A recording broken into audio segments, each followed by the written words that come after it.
It is 6 o'clock. Good morning. I'm Jonathan Schaefer from the Superbook.com sports desk. Tom Brady led the Tampa Bay Buccaneers on a fourth quarter comeback to defeat the New Orleans Saints 17-16 on Monday Night Football. Brady surpasses Peyton Manning for the most fourth quarter comebacks in NFL history with 44. The Titans have placed wide receiver Cody Hollister on injured reserve. They signed linebacker Terrell Basham to the active roster.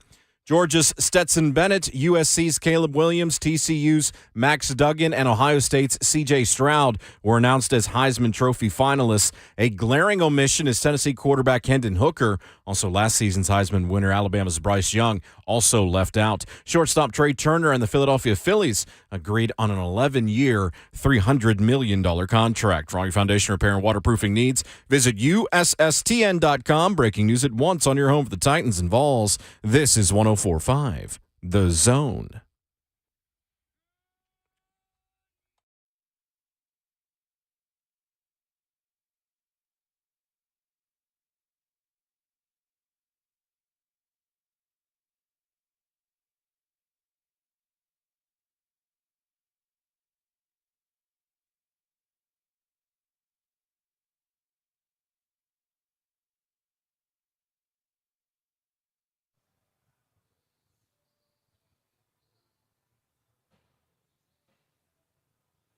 Off and running on the Tuesday edition of Ramon, Kayla, and Will, powered by All Four Seasons Garage Doors on 104.5 The Zone.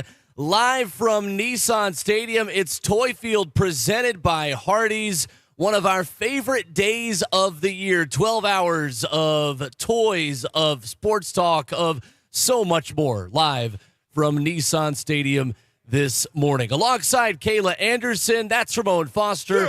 I'm Will Bowling. Jonathan Schaefer, the best producer in the world, making the show happen back at our Cumulus Nashville studios. The best producer in the world! Even on the road, he's the best producer in the world. Kirby Allen Kirby up early with us, making the show happen on the road as well. Good morning, friends.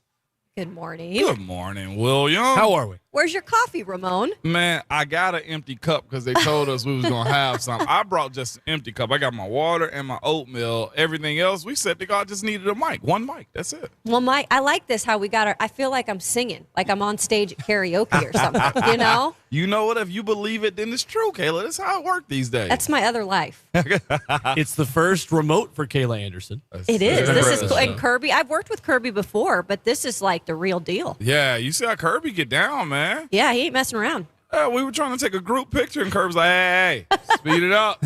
That's how you got to get it done. Yeah, I was like, we got a few minutes. I'm on athlete time, athlete mode. He's like, no, hurry this up.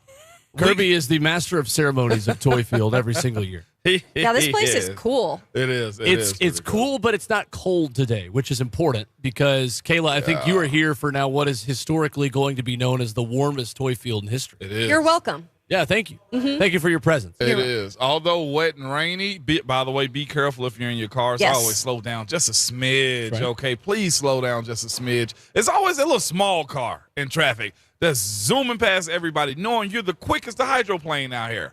And that's the thing. You can't see anything out there when it's this dark. No, you cannot. Come to Nissan Stadium, drop off a toy, but do it in a good, slow fashion. Exactly. Say what up if you got to. Kayla gracing us with her presence, and you can grace us with presents for Toy Field. Presented by Hardee's today at Nissan Stadium. We're building a field of toys to benefit Salvation Army's Forgotten Angels program. And we need your help. While you are out doing your holiday shopping, pick up an extra toy or a gift for a senior. Bring it here to Toy Field. We're going to be here at Nissan Stadium starting now until 6 p.m. So you've got all day to plan out your morning, your midday, or your afternoon accordingly. We are on the East Concourse entrance by Gate 1. You can't miss us. We're next to the Titans Pro Shop. Curbside drop-off here at Nissan Stadium will also be available along South 2nd Street in front of Gate 1. Drive by, drop off your unwrapped toy or gift for a senior, for the elderly, to benefit Salvation Army's Forgotten Angels program. Help us create miracle moments for families in our community, and we appreciate all our great partners helping make this possible. Hardee's, Fox 17, Cool Ray, State Water Heaters, and so much more. We'll be telling you more about some of the people stopping by to hand us some toys as we are looking at the field in front of us, guys. Yeah. And we will have hourly updates on how much of this field is full. We've already got a little bike right in front of us here. We've got the 50-yard line that started to fill up with toys. Guess what I brought? The 25-yard line. What did you bring? What you bring, KK? Mr. Potato Head. Yes, Oh, you okay. did.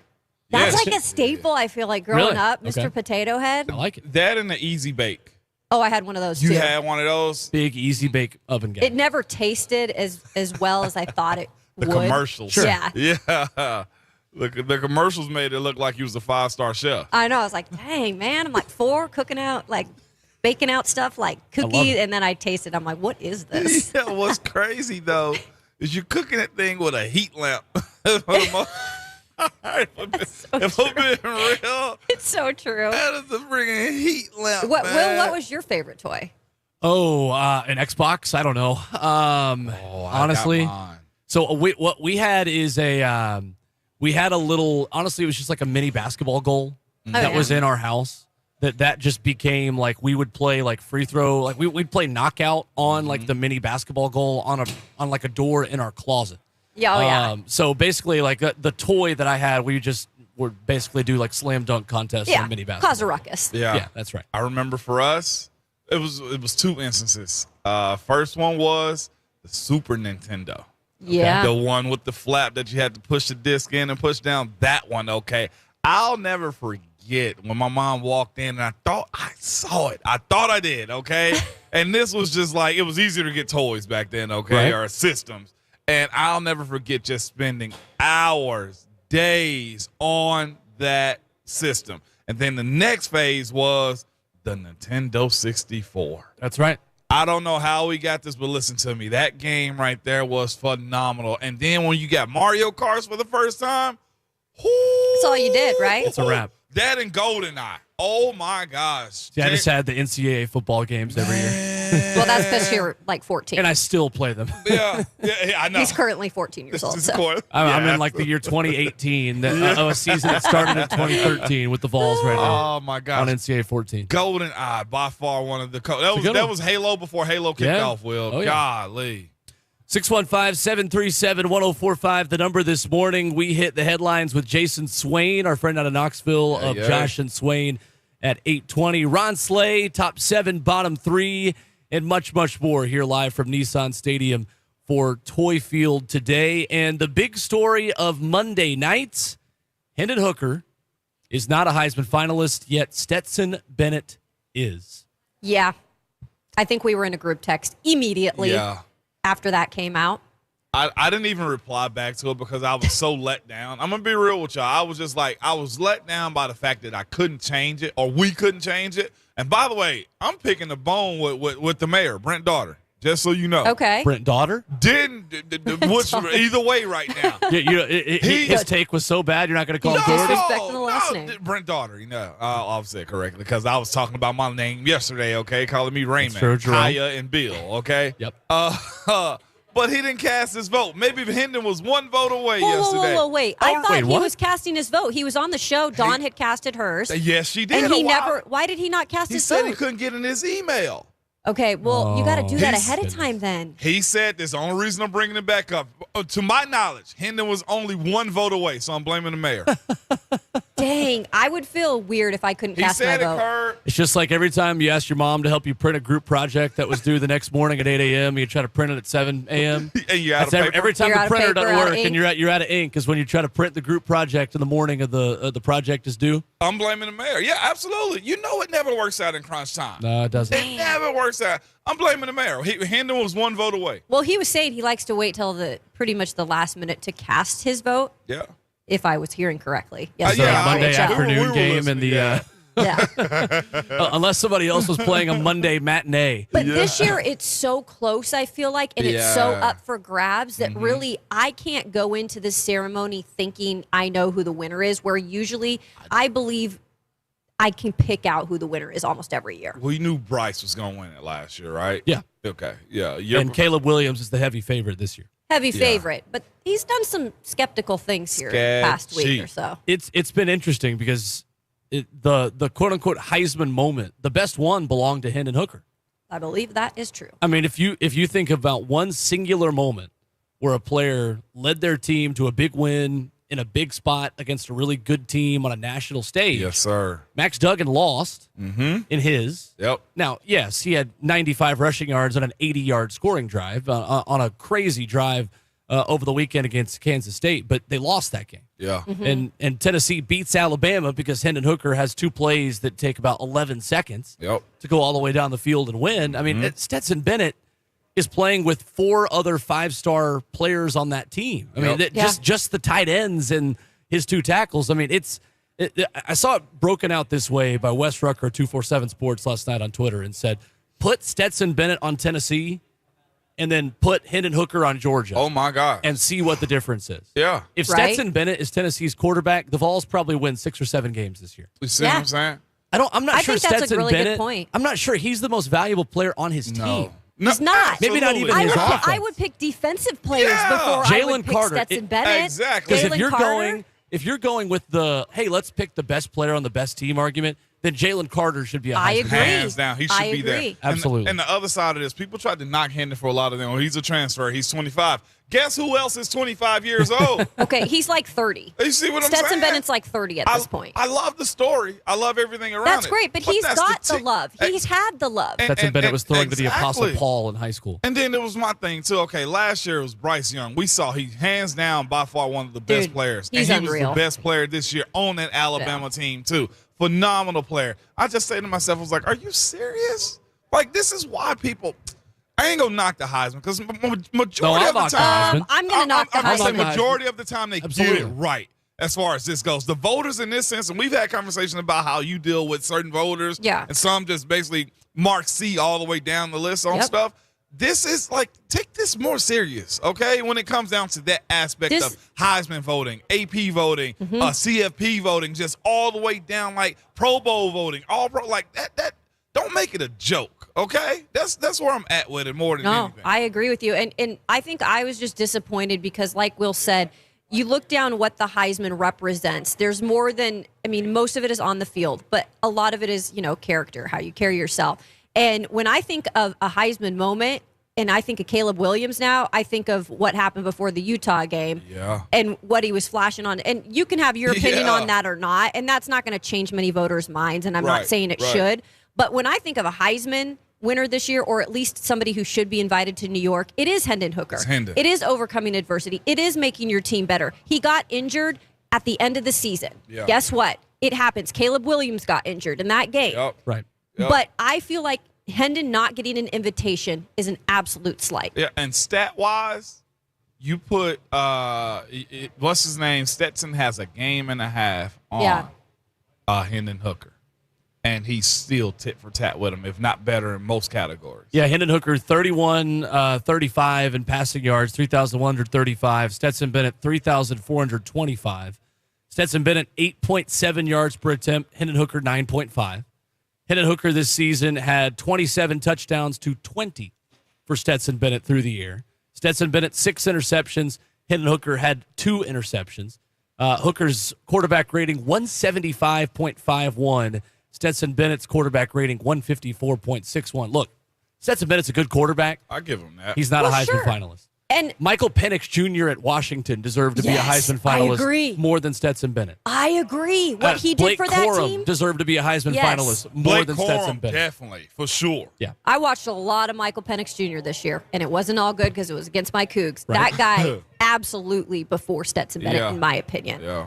By the way, Hendon Hooker was also Offensive Player of the Year in the SEC. Sure was. So, 615-737-1045. The best stat that I saw yesterday, courtesy of Luis Fernandez, who used to do television in Knoxville, now in Charlotte, saying Stetson Bennett didn't throw a touchdown pass in 4 games this season.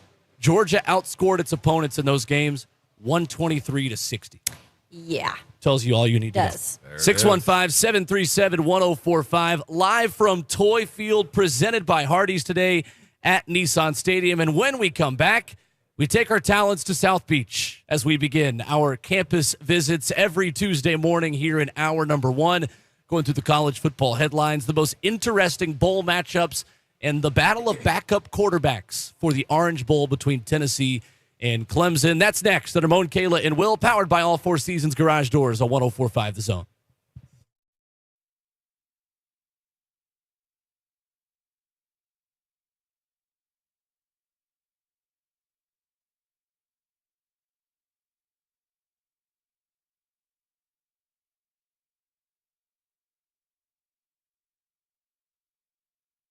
There is no gift that's more beautiful, more versatile, or more meaningful than a beautiful piece of jewelry gifted from the heart.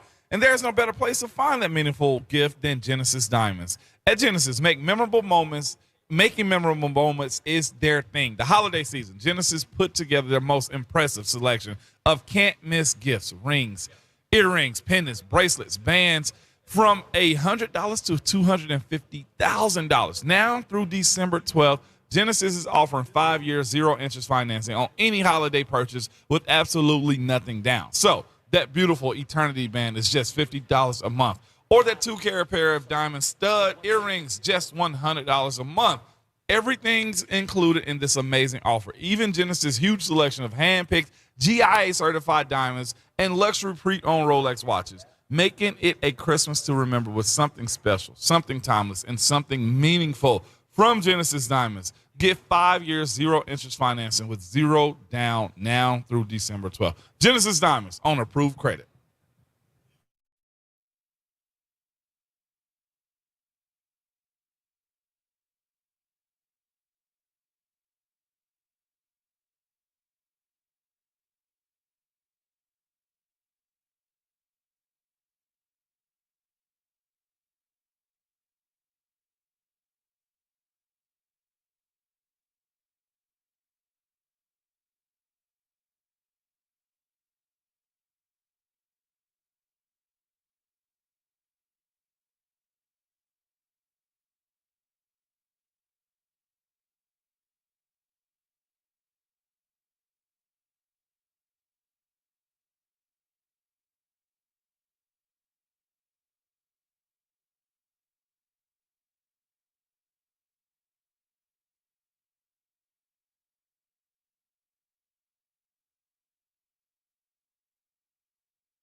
It's Ramon, Kayla, and Will, powered by All Four Seasons Garage Doors here on 104.5 The Zone. With Ramon Foster and Kayla Anderson, I'm Will Bowling. Jonathan Schaefer back in our studio. Yay. As we are live this morning from Nissan Stadium, building a field of toys presented by Hardee's, benefiting the Salvation Army's Forgotten Angels program. Come by, drop off a toy, a gift for a senior, bring it here to Toy Field. And we are, you can't miss us, east side of Nissan Stadium, the East Concourse entrance by Gate 1 next to the Titans Pro Shop. Hope to see you this morning as we get the day started with our campus visits, as we do every Tuesday morning in the 6 a.m. hour. And Ramon Foster, you ready to get some sun in South Beach? I mean, we might as well, Will. Right. I mean, Kayla, I always need sun. the Vols taking their talents to South Beach for the first time Tennessee and Clemson have met in a bowl game since the 2004 Peach Bowl. I remember that. A game that young Will attended. Clemson, of course, winning the ACC, but they do so with a new quarterback. The Cade Klubnik era begins for Dabo Swinney's Clemson Tigers. And while Tennessee fans are always going to remember this season as what could have been, I think Clemson fans have just as big of a gripe to think about what could have been for their season if Dabo Swinney had pulled DJ Uiagalelei earlier on in the year like he did in the ACC championship game against North Carolina. DJU in this one has a rough start. First two drives, 2 for 5, 10 yards, and Cade Klubnik comes in, the freshman, leads the scoring drive and goes 20 of 24 for 309 total yards and 2 touchdowns. Goodness. Yeah, and the Heat actually pulled him in a game earlier in the season. You're right. Did Yeah, the he same did. thing, remember? Yep. And then was like, no. DJ Uiagalelei is our starter. We're Yep. sticking with him.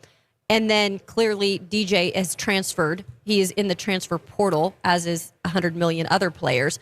And here's Cade Klubnik ready to go. So it'll be interesting because really, guys, it's the battle of two backups. How do you even look at that situation? It is. That's, Right? by the way, is a really good point to be made.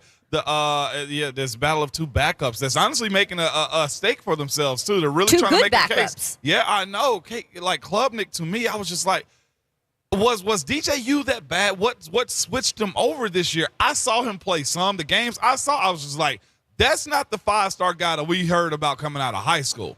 That's I don't know, Will. I don't know what you saw. I think underdevelopment, not living up to expectations, inconsistency, you name it. Yeah. DJU was that in college because last year it was below average play too, and this was the year they needed him to step up, and he didn't. So was this the I guess the side of college football where assistants leave? When you speak about quarterback development, I'm thinking Deshaun, I'm thinking Trevor Lawrence, and I'm thinking DJU. Like, you go back to back to back, like that's a Chicago Bulls 1990s three-peat.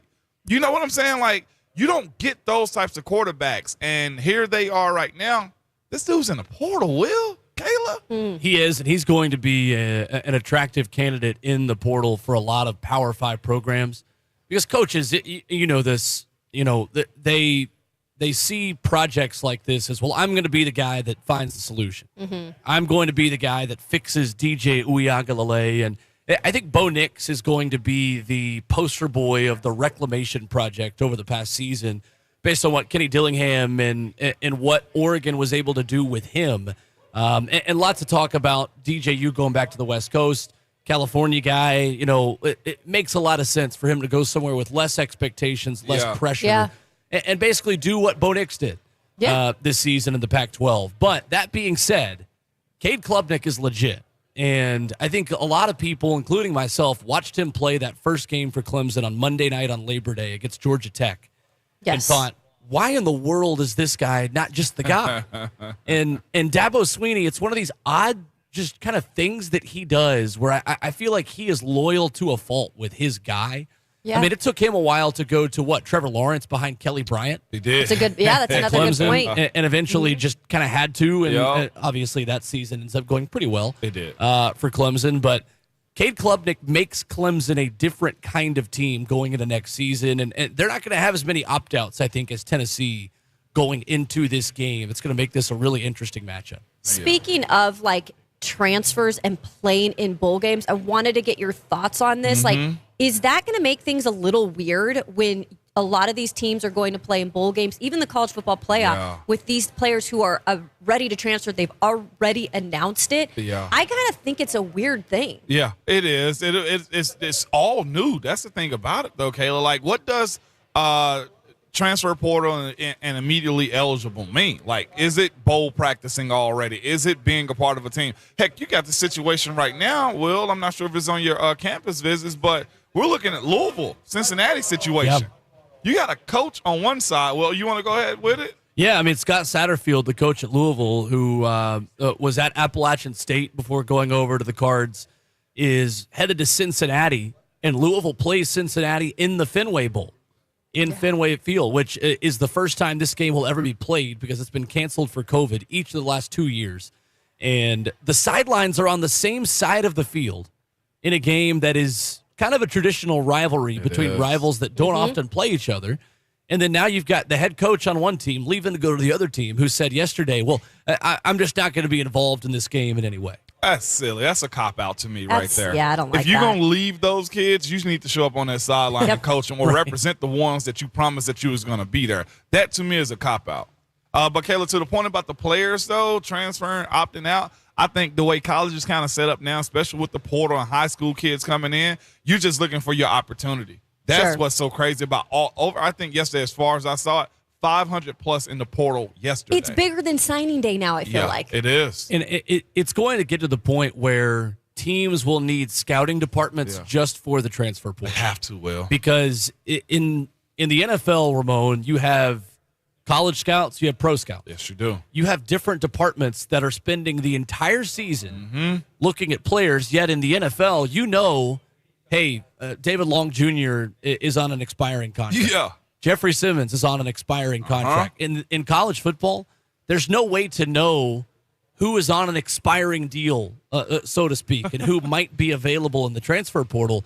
That, I think, is the thing that makes this so interesting is Josh Heupel is going to have a lot of quarterbacks that he could take in the portal. And we'll get into this conversation probably tomorrow about whether or not Tennessee should be going after a quarterback to help give them a little bit of insurance in that position. But he has no idea who is going to be in the portal until December the 5th, when yesterday I followed the 247 Sports transfer portal account. Oh, my gosh. Every time I got on Twitter, it was all like it was like a bot that was just sending out things every minute. Like every 60 seconds, a different player, and most of them names that I'd heard of.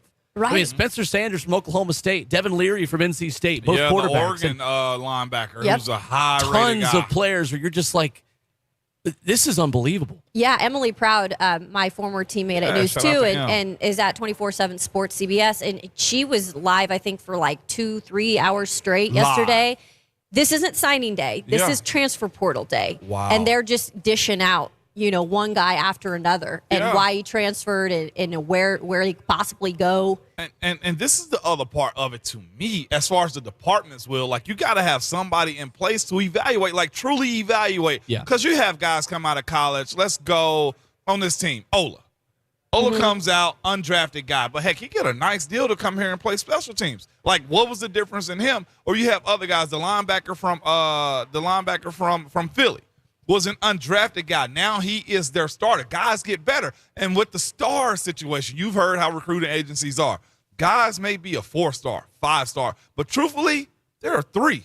So how do you evaluate, man, he was a former 5-star, 3-star, but is he really? Why are you transferring if you're a 4 or 5-star if you really can't develop or play that way too? So there's scouting departments that's necessary. Real quick, I think a lot of it, too, has to do with this being so new, and these players almost are getting caught up in the moment that they can transfer. Yes. And if one little thing isn't right, if they didn't feel like they got enough playing time, instead of being like, we're going to work hard to get there, I think they're caught up in the moment right now of like, oh, transfer portal, wide open, we're going to jump in. I see this calming down in the future, but right now it is complete chaos. It is. So here's where, for me, the transfer portal will have exponential growth. All right? Because right now, if you are a college senior that's uncommitted, say you are a 3-4-star college player that is looking at a number of schools, maybe you're a late bloomer, didn't get to start till your senior year. There are hundreds of high school prospects who are good high school prospects that are now no longer being recruited as much as they would have been this time of year because schools are so inundated with these transfer options that their personnel departments are simply watching tape of transfers. So then, all right, well, what's the cause and effect of that happening? Well, maybe a kid goes to a place where he's not as good of a fit. Maybe a kid goes to a place that gave him an offer over the summer because they saw him at camp, liked him there, doesn't pick up any new offers over the course of December, January, February, and decides, you know what, I'm going to stick with this first school that offered me. Well, then that guy goes to X or Y school in this hypothetical situation and learns quickly, you know, I'm not that much of a fit here. You know, I didn't really do my due diligence. This was just kind of the first school that offered me. And since schools can't devote enough time to high school recruiting, now I don't have as good of a fit for where I'm going to play as a freshman in college. Well, then what does that guy do after 1 year at that school? He hits the transfer portal. Sure. So as we are not investing as many time and resources into high school recruiting, and for the guys who are between positions or perhaps between, you know, the group of 5 level and the power 5 level and don't really have that fit, as less and less time is devoted towards scouting these high school prospects, it's going to give us even more people in the transfer portal, which will then make it even harder for those high school prospects in the future to be scouted properly. That is why we talk about the term salary cap. We talk about, you know, expiring contracts within college football. Like, they're going to have to be more regulations and red tape around this because it's only going to get crazier every single year. It is. And what's so sad about it too, Will, is this. I'm finding a tweet right now. Oh, this is from I got it from Mike Golick Jr.'s page, man. And the transfer portal, of course, it jumped out hot in the first couple of years, right? As far as like who was taken. 2018-19, 1,729 players entered. 51% of them were taken. Okay, that actually transferred. 2019, 1,600 transferred, 1,625. 53% of them transferred. I mean, were actually transferred and enrolled. 2020-2021 season, 2,654 players were into the portal and 55%. This is where it gets real sticky for guys making decisions. 2021 to 2022, over 3,085 players in the portal. 28% actually transfer. That's 866 players out of 3,085. That's not good at all. I don't like those odds. I mean, every school has a story of the guy that entered the portal and then took their name out and said, no, I'm good. And here's the other thing when you think about it, and I'm coming from a fan standpoint because I've heard a lot of people who have reached out to me and said, this is going to ruin college football in a way if this continues at this pace, because a lot of these players, the fans get connected to and are like, oh, we have a couple more years with this dude. Oh, we love supporting our team. And then all of a sudden, boom, they're in the transfer portal. It happened to Washington State. Three guys, 2 of their main wide receivers bounced into the portal, and it was my brother's son's favorite player. And he's like, well, where's he going? You see? To another school. You know? It's like being a Kentucky basketball fan. I mean, literally, your team is new every year. It's not even a shot. It's just true. Kind of college basketball in general, One right? and done. But it puts a higher pressure on the coaches, I think. I think it makes them, hey, look, you better develop. You better be really – I say they have to tell them, you better be really upfront with what your purpose with this kid is. And then it's the aspect of what promises. You know, like it's the lying also another part of it, because that's recruiting. You stretch a little bit of the truth, I'm sure, in recruiting. Like, does the lying go up? You know what I'm saying? As far as that goes, because you're selling. It's true. Sense. You're spreading yourself more thin as a recruiter. Because you're recruiting at 2 different kinds of guys. In college and high school kids. And you also have to now say, hey, here's our NIL bank. By the way, this is the money we have. Another thing, you're seeing schools say, hey, donate to keep our kids here. I'm serious. Keep our kids in this program. Those kids were jumping into the portal yesterday, and if I'm not mistaken, On3.com had them being into the portal, and this is their NIL estimation. This is right. Crazy. Can you imagine that? No. I hope. I mean, no one ever put an evaluation on me as a 17-year-old, other than like my 75 in math class. That was about it. That was the number evaluation on me. That's right. What about the ACT, SAT? Well, Where are we at on that? Will we got value for I'm that. sure he was very good. Yeah, he got value. Numbers. That was okay. It wasn't great. Well, I had to tell my kids about my ACT. Oh, really? Uh-oh. Because we were bragging on a kid at the school. It's like, man, it's some school around in Sumner County that's had 4 kids get 36s. What? And we were like, what? And of course, what do kids do? What did you get on yours, Dad? I'm like, ah. So what did you kind of fluff it up a little bit? I couldn't because I'm like, don't be me, be better than me. Yeah, Straight do as I shooter. say, not as I do. But I tried to caveat it a little So bit. what I was was like, it? I said, hey, look, I got a full scholarship, okay? I started with that. So I got an 18. I took it one time. I took it one time, and I was just like, I'm not going to hate on anybody. and I caveat. I was like, but I got a full scholarship is where I was. Exactly. So I was like, You made You're it out here happen. providing. but they better not make an 18. I'll tell you that Yeah. much. What was yours, Kayla? Like 20. Okay, homies, Yeah. I get it. Yeah. Not bad. Not bad. Well, Oh, his was like a 36. 25. No. A little bit higher. A little bit higher. I knew it. A little bit higher. 30. 31. I knew it. There's only one. I knew it. He made a 31. Yeah. The funny thing knew is, it. I was not really that smart. I just tested well. See, I was opposite. I was tested well. opposite too. I'm talking about take everything in, but like Yeah. the testing aspect of it was just like, yeah. Unless it was English and I could write out I'm things. That really was good. Yeah. A 31. Yeah. It's all right. I'm proud of you. All that man. knowledge is now gone Will in one made ear 31 and on out the his other. ACT. Will made a 31 on Yeah, his Charlie ACT. Cook here as well. Charlie Yeah. Cook's here with us. Isn't that Oh, impressive? it's fine. It's fine. Ramon and I were below that. 615-737-1045, Yeah. We our could- number yeah, here we at could Toy pair eyes Field. up. The whole squad here, presented by Hardee's today at Nissan Stadium, building a field of toys to benefit Salvation Army's Forgotten Angels program. Come by and see us, drop off a toy, a gift for a senior. And when we come back, the show continues as we take a look at our way too early playoff preview. TCU, Michigan, Georgia, Ohio State, and finish up our campus visits here in hour number 1. That's next on Ramon, Kayla, and Will, 104.5 The Zone.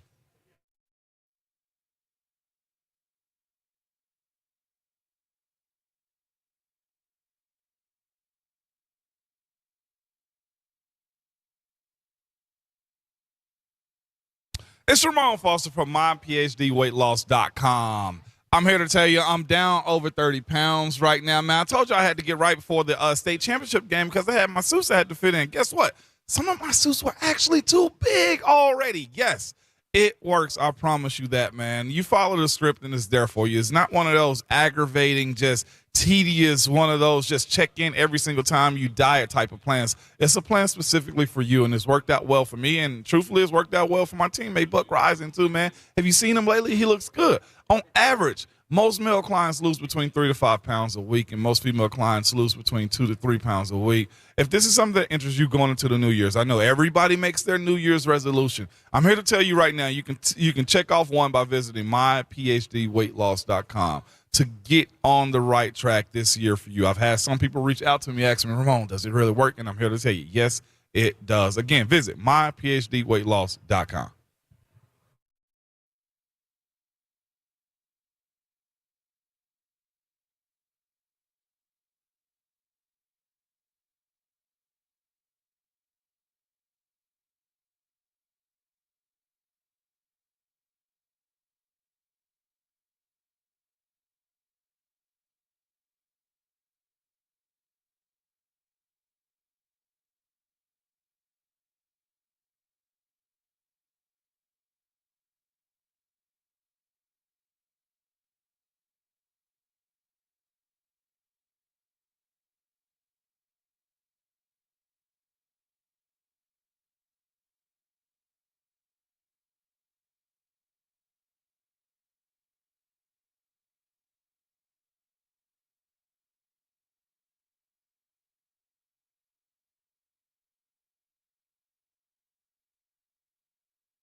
Toy Field is presented by Hardee's today at Nissan Stadium as we talk to you live on Amon, Kayla, and Will, powered by All Four Seasons Garage Doors on 104.5 The Zone. We are building a field of toys to benefit Salvation Army's Forgotten Angels program, and we need your help. While you are out doing your holiday shopping, pick up an extra toy or a gift for a senior and bring it to Toy Field here at Nissan Stadium, 6 a.m. to 6 p.m. inside the East Concourse entrance by Gate 1 next to the Titans Pro Shop.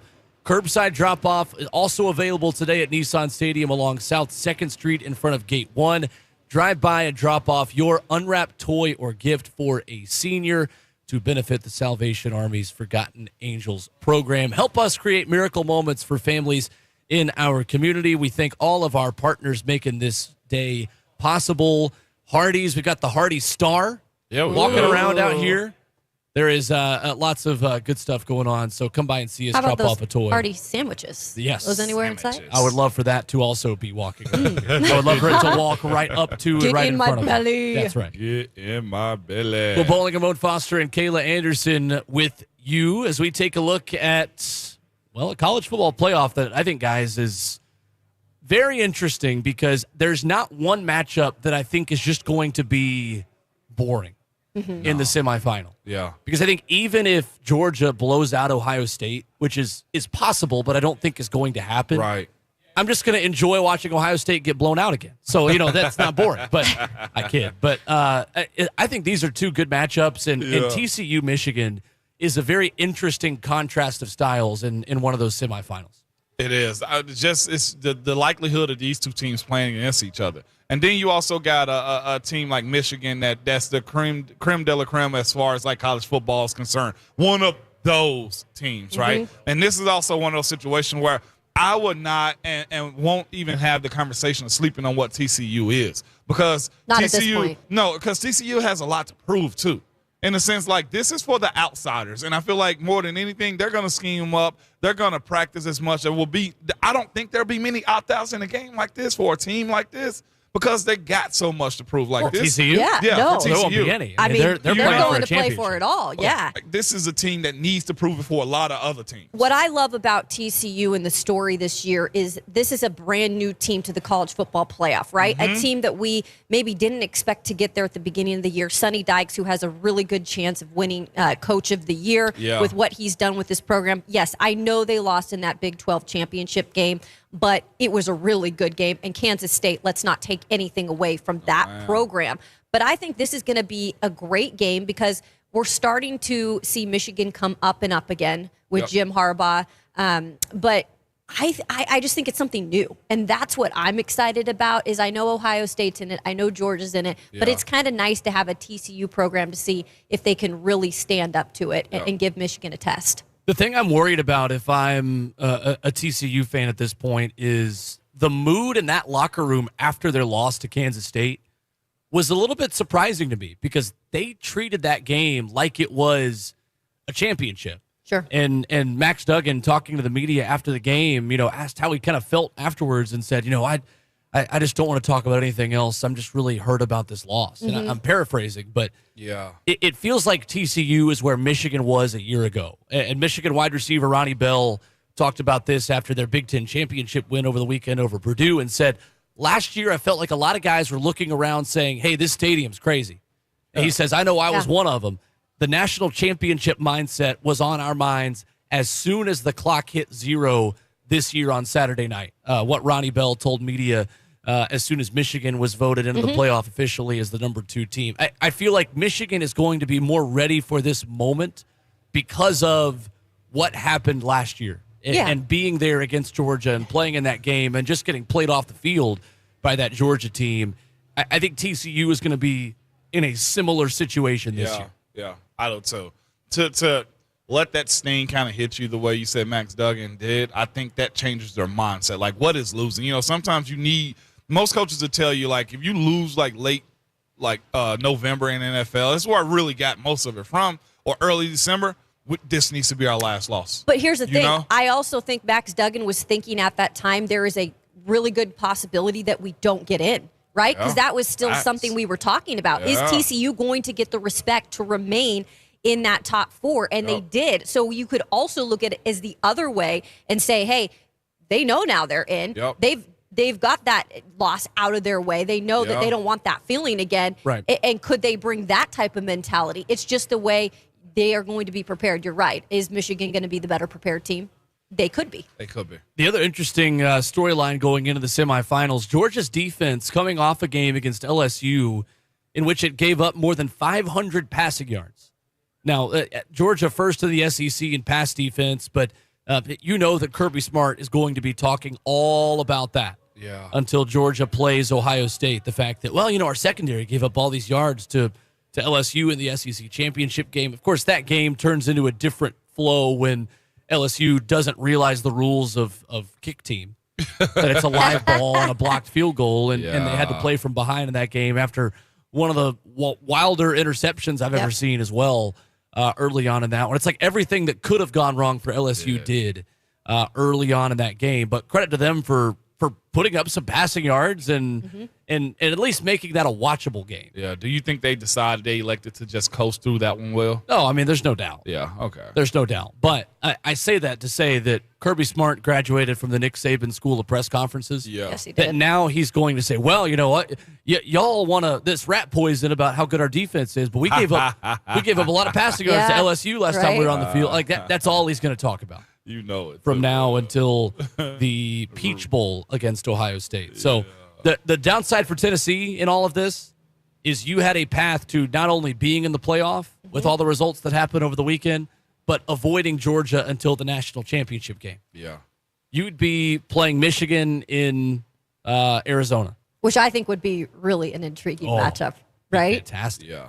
Because that's the kind of team Tennessee feels confident it can beat. And that's why I feel like this bowl game for Tennessee, Samaria Terry of News 2 asked me this past weekend, what is for a win, either Clemson or Tennessee, who is it bigger for? I said, absolutely Tennessee. Yeah. Clemson expects to be in the college football playoff. Yeah. I'm not saying Tennessee doesn't, but to win this game against a Clemson team in the Orange Bowl for Josh Heupel and that crew, that's another step in the right direction for this program.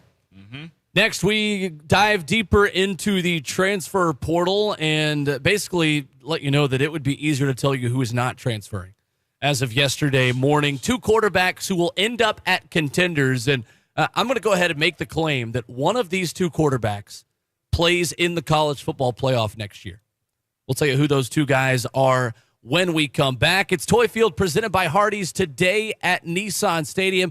Come by and see us, drop off a toy, a gift for a senior. We're here at Gate 1, east side of the stadium, next to the Titans Pro Shop, and we're here all the way through 3HL. But we want to make sure the field is full by the time that they get here. And we want to be stacking toys on top of our toy field here at Nissan Stadium. Come by and hang out with us. 1 hour down, 3 more to go on Ramon, Kayla, and Will, 104.5 The Zone.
7:02, good morning. I'm Jonathan Schaefer from the Superbook.com sports desk. Tom Brady led the Tampa Bay Buccaneers on a fourth-quarter comeback to defeat the New Orleans Saints 17-16 on Monday Night Football. Here's the snap, Brady dropping, looking, Brady throws, caught ball, it's caught, touchdown Tampa Bay, Rachaad White, touchdown Buccaneers, fire the cannons, Bucs tie the game at 16, Brady with a dart, and Rachaad White finishes.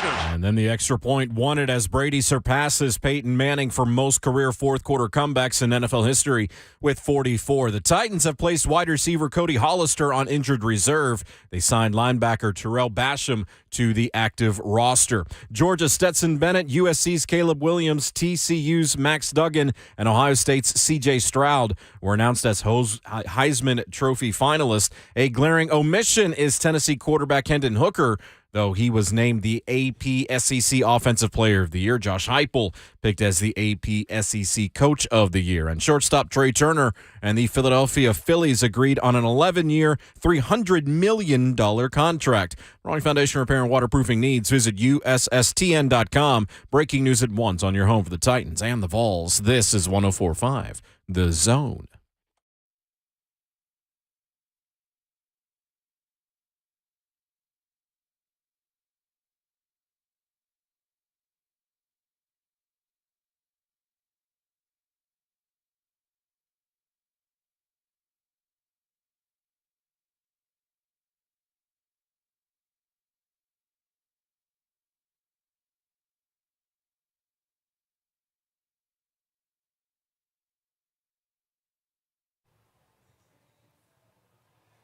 Hour number 2 off and running on Ramon, Kayla, and Will, powered by All Four Seasons Garage Doors, right here on 104.5 The Zone.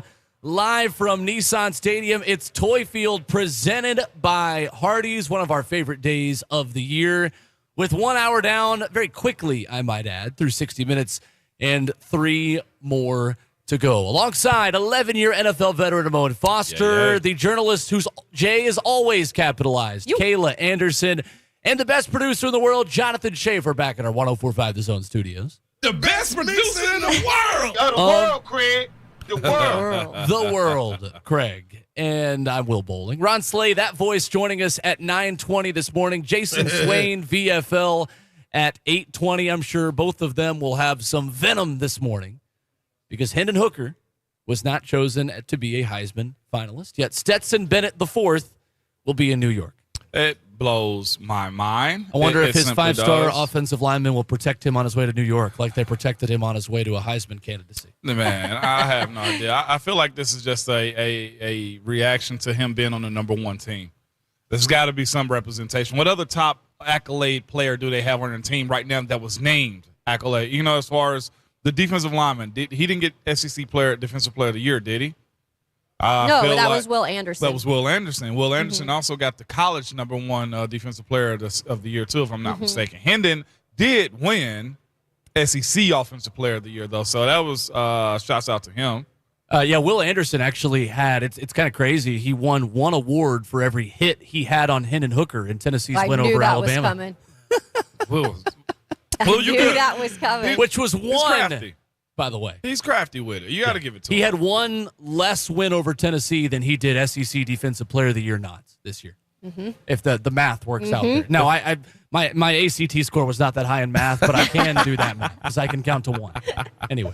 Yes, you can, man. You say you can count to 1? Yeah, that's right. That's a low bar. It's not really counting. That's just kind of naming the first number. I mean, well, you did get a 31, so I guess we'll just pass on the fact. 31 on your ACT. Well, I can't get a Why do you pass keep also. bragging on it, man? Don't look at me. I got to let him know. I'm proud of him for that. 31. Making me feel even worse. Ramon is taking me I know, to bragging too. camp. I'm not even showing up. Ramon dropped me off at bragging camp. And see, that's why we got to always just correct it whenever we can. Rhett always asks you, how's bragging camp He going? does. It wasn't me. Now it's us bragging on you, Will. That's how it's got to be.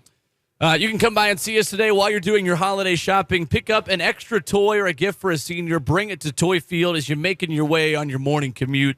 Give us a couple of minutes to come drop off a toy here at Nissan Stadium. Gate 1, East Concourse, opposite of the Riverside.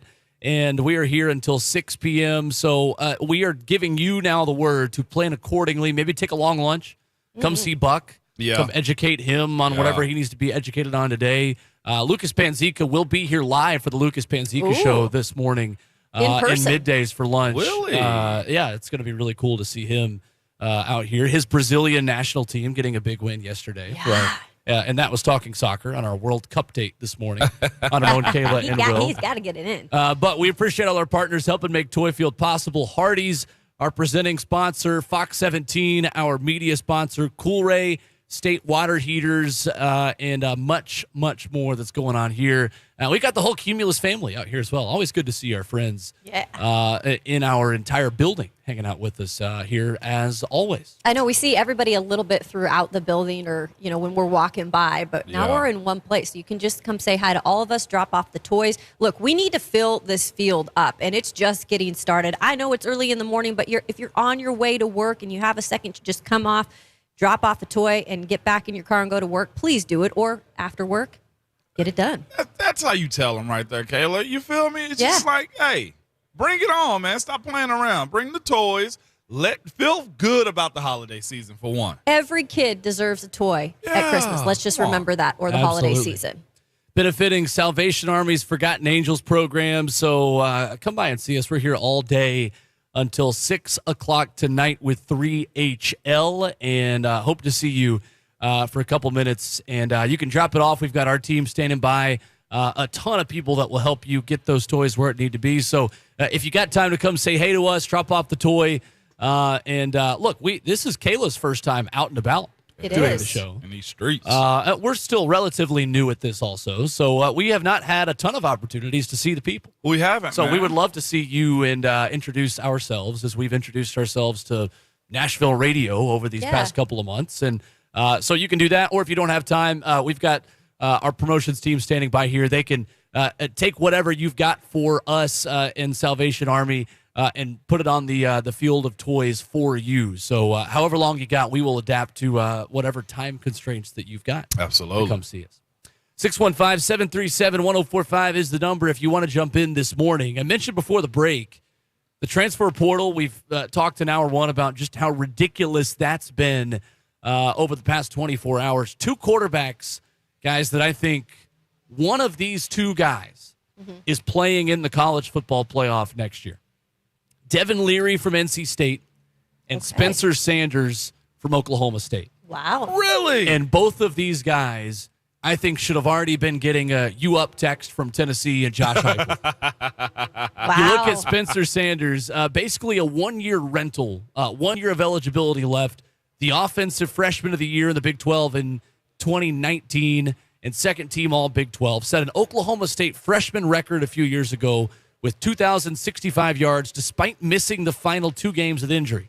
As a sophomore, 2,000 yards again, 14 touchdowns, 8 interceptions, 2 rushing touchdowns. Injury early in the season again cost him to miss the end of that year. And then he's first team all Big 12 in 2021.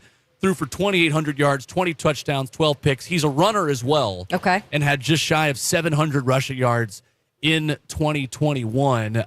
Was good again this year. Another injury for him. But he's a guy that if he is healthy, is as athletic, as dynamic a quarterback as there is in college football.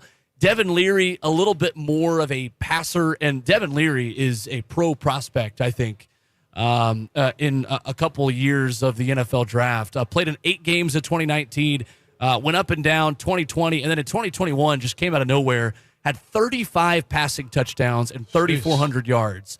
And that broke Indianapolis Colts legend Phillip Rivers' school record at NC State, who had 34 passing touchdowns. Season-ending pectoral injury for him this year.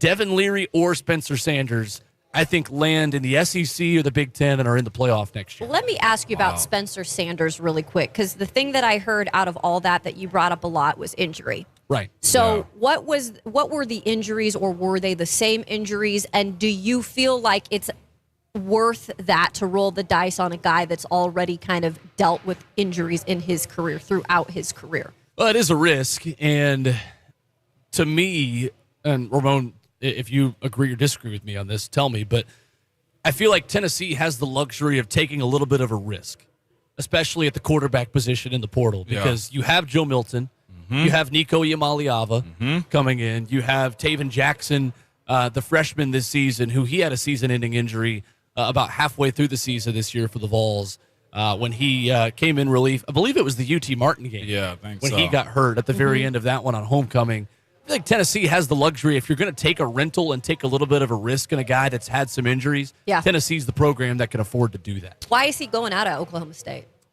That's a good question. Yeah. Shifting conference, maybe. Yeah, I mean, it's okay. You know, that's Sure. that would be if I was in his position looking for the big spark. I'd almost consider that if I knew I was one of those guys. You know, as far as look, somebody's gonna want me, and I want to compete at a high level.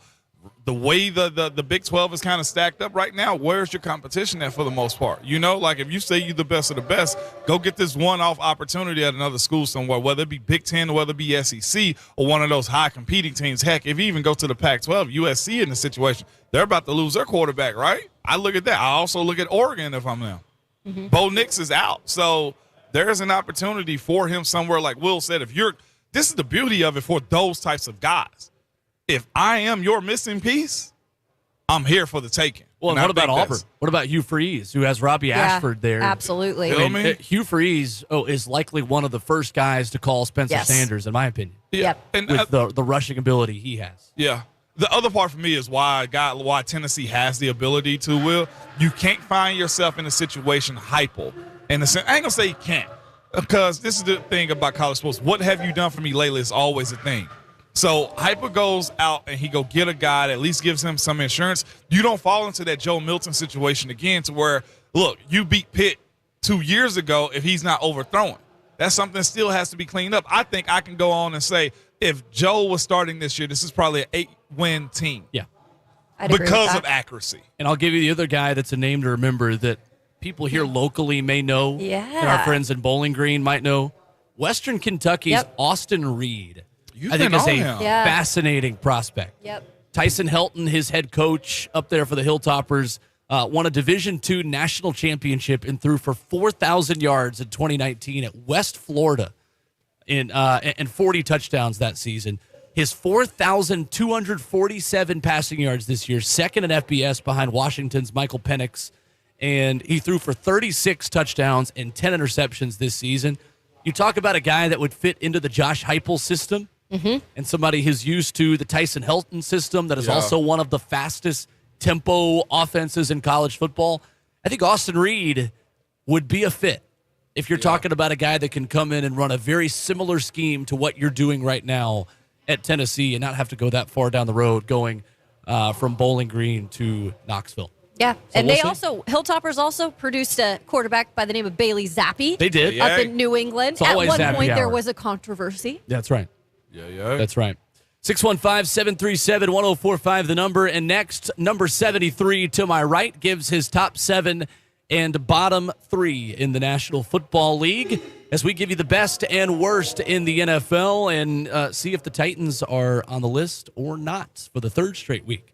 For Ramon Foster after this, son Ramon, Kayla, and Will live from Toy Field at Nissan Stadium on 104.5 The Zone.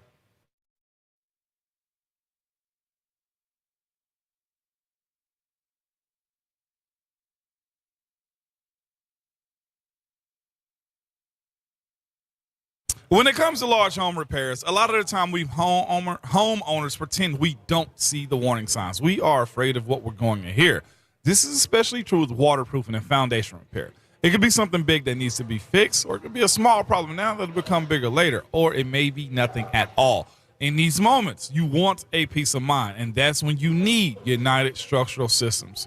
With USS, you get problem solvers, experts to educate you and help you understand what's happening with your home.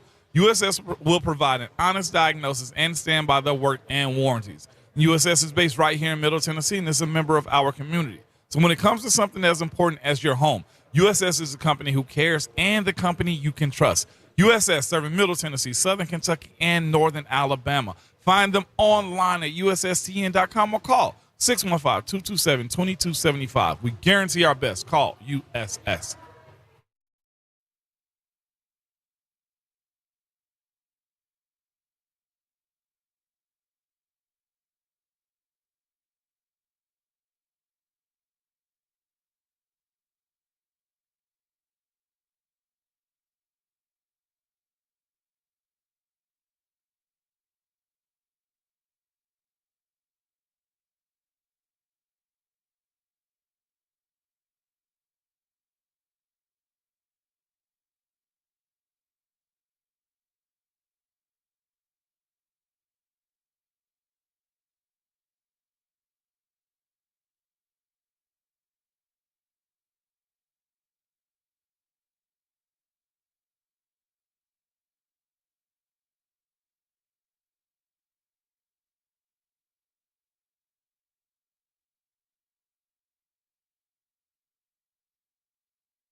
We're live from Nissan Stadium for Toy Field, presented by Hardee's on Ramon, Kayla, and Will, powered by All Four Seasons Garage Doors. While you're out doing your holiday shopping, pick up an extra toy or gift for a senior and bring it here to Toy Field, East Concourse entrance at Nissan Stadium by Gate 1. We are right here next to the Titans Pro Shop. I see a couple bags of toys. Ooh. Going on about the 40-yard line. Yeah. CJ's to the 30. He's to the 35 to the 40. To the 45. Okay. Hey. And the toy has landed. And the toy is in the touchdown. Yeah. By the way, I forgot Mike White of the Hilltoppers. That's right. Hello. Yeah. Starting quarterback of the New York Football Jets. By the way, yeah, that's right. Mike Wright, by the way, as you do your campus Yeah. visit, where is he going to go? Washington Where's State, Vandy like at? I called it. You got Washington State? I said Did you it. see I the know, heat talked I it got on into Twitter existence. yesterday for talking about Mike White? No. Or Mike Wright? No. Hold What's on. going on? So I what sent out again? the tweet yesterday after Mike Wright, Vanderbilt quarterback, announced that he was transferring and says, still feel like Mike Wright deserved better. Yeah. Was made out to be the CEO of that program Oh, and yeah. then was the fall guy. Best of luck to him wherever he lands. He's a great leader and I think a great representative of any university he goes to. And I had a ton of Vandy fans. Just, you don't know what you're talking about. Like, you just leave us alone. So here's the thing, Vandy fans. wow. Now, I'm just going to go on a quick soapbox. So Go let me ahead. step up on my soapbox real quick. All right, here we go. absolutely. You got all the time. Vanderbilt fans, don't criticize us for not talking about you and then say, oh, well, just leave us alone when we do talk about you. All right? Yeah. Because you can't have it both ways. Cannot have it You both can't ways. you can't No. say, oh, well, you're just a Vol homer. You don't ever talk about us at Vanderbilt. We're over here. We're having a great season, and you won't say anything. Then we say something. Well, you're just a Vol. You don't know what you're talking about. Like, we have to be able to have discourse about opinions that not only Vols have, by the way. There are plenty of people that do not have diplomas from the University of Tennessee that has the same opinion that I had. Yep. That Mike Wright was made out to be the CEO and was of that team and then was made the fall guy after beating, he beat two SEC teams. In a row. And that was Right. when they went back to him. But anyway. But here's the thing, too. It shouldn't be something where the fans are taking offense to it all either, because in my opinion, most fans were in favor of Mike Wright from That's what right. I had heard. So Yeah. I think it's interesting, too, because it's like, I'd be kind of mad if I were a Vandy fan, like, dang, man, we lost had a a guy. good one. I know, and that's my thing. For you to start off the season with Mike Wright, take him to the SEC meetings, name him your starter. He's a captain with the C on his chest, and all things involved. And then you bench him in a situation I didn't think was most responsible.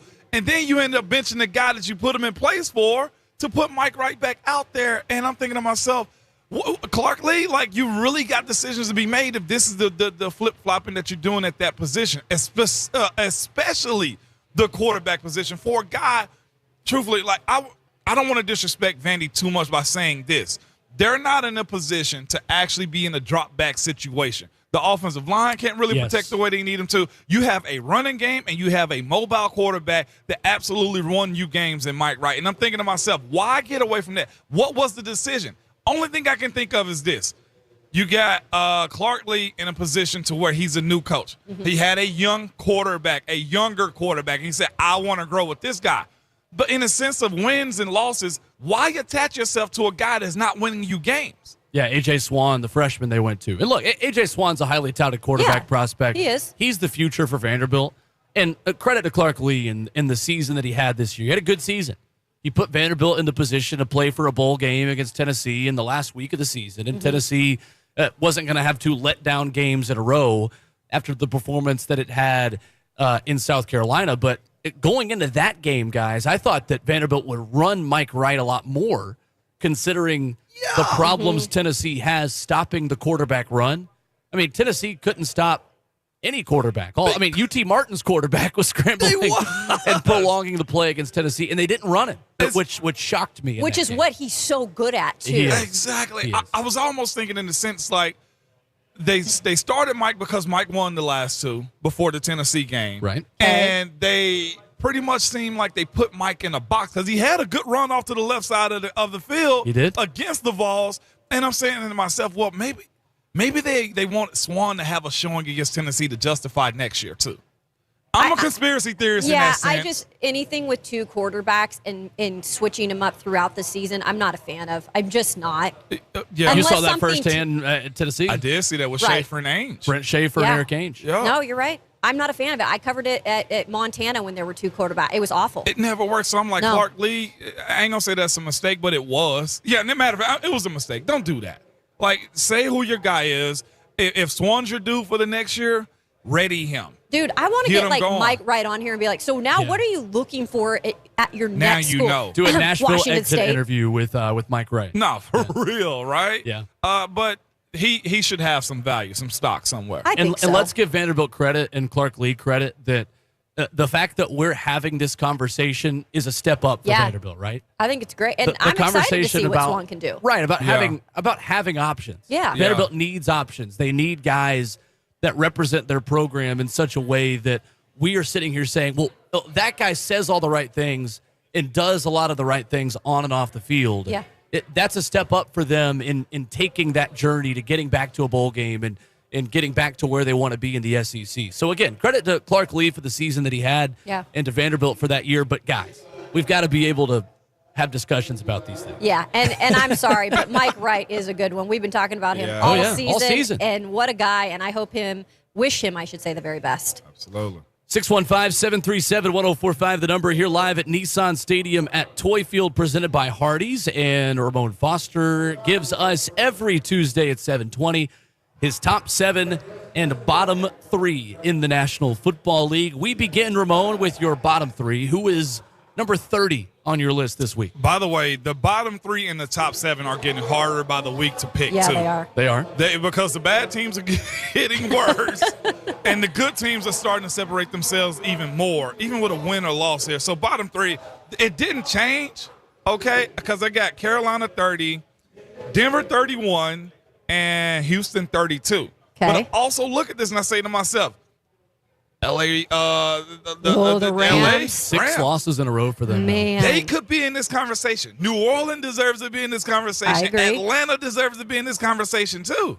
Yeah. So you see what I'm saying? Like it's bad for the bad teams. Yeah. The Rams 3-9, y'all. With the talent that they expected, to come back with, for the most part, they didn't lose a ton. They did. Right? They also rusher, and they had an opportunity on that rusher too in Vaughn. Right. But just in general, like you talking about a Super Bowl hangover. Goodness It's about gracious. the biggest one we've seen in a while. It is, man. So, but the bottom 3 didn't change. Carolina 30, release Baker this week also. Denver 31. Kayla, I can't Will, with this. Russ. It's bad. Hackett's going to be fired, though, I think, in the This end. is grand has to be. opening, Yeah. grand closing. Yep. Has to be. And if that doesn't change it next year, then we've got one of the biggest controversies with bringing in a quarterback, paying that much money, and possibly getting rid of him. Yeah. I mean, and also, Tampa's leading the NFC South, y'all, with 6 wins. They're 6-6. Which they got last night, too. They got even at 5. Last minute. There is a scenario where all 4 teams in the NFC South could finish 6-11.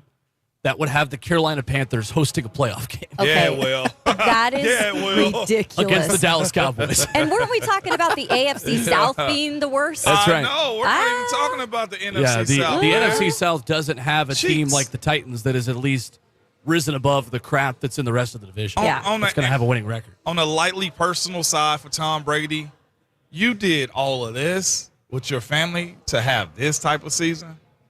Yeah. Like, well, Tough. if maybe it was done before the season, So Right. screw all that. But that's the conversation to be had. And Houston being 31, For 32. 32, yeah, 32. That's the easiest pick of, Yeah, there was no change in that one. But real quick before we go to the top 7, what's crazy is the Rams.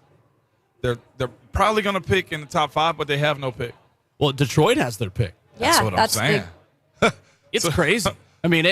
Detroit can now help out their quarterback situation, whether Yeah. they want to stick with Jared Goff or not, yet also get their quarterback another weapon Yeah. or alignment.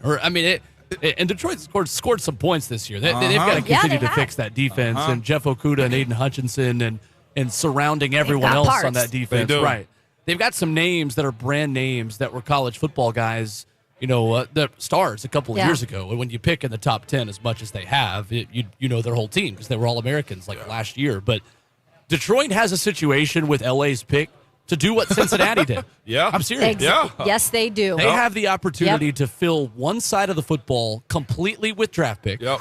and fill the other side with free agents. Yep. They could be good real soon. Yeah. Real and I'm starting soon. to believe again in Dan Campbell. I I know am too. we kind of shunned him a little bit Oh, during that bad yeah. period of time, but now I'm like, okay, they're getting things together when it could have went the opposite direction. Meanwhile, Sean McVay said remember when he was talking about maybe retiring? Well, now we know Well, why. this makes you want to retire after this season. Sure does. See ya. Are y'all into the coaches copping out like that, the Urban Meyer aspect of it? Pete Carroll, I USC. don't- I mean, at least own it if you're going to. At least own it. Pete Carroll won something and then went to the NFL. He just hopped off the ship, is what I'm saying. Right. No, he did. He knew what was coming Which was down. ridiculous now that we think about it. As long as you don't do like Bobby Petrino and just leave a note in the locker room, like, hey, dishwashers are dirty. Also, I'm going to Arkansas. Like, see ya. Yeah. Like, as long as you don't do that. What's crazy, my brother Renardo was on that team Really? because Petrino was his college coach. Okay, Petrino is very different from Pete Carroll. Yeah. Let's just No, make I that know. Oh, clear. yeah, right. But, but the note Yes, aspect of it yes. is good. No. Pete that's- Carroll chews a lot more gum. Also. Exactly. That's crazy, man. Petrino. Top 7, y'all, is getting harder. Yeah. Oof. The teams that are jockeying, and that's what's crazy. I know we use my number, but like only having 7 Yeah. really makes this very hard because it'll be a team I end up leaving off. Number 7 on this list, Okay, San Fran. sure.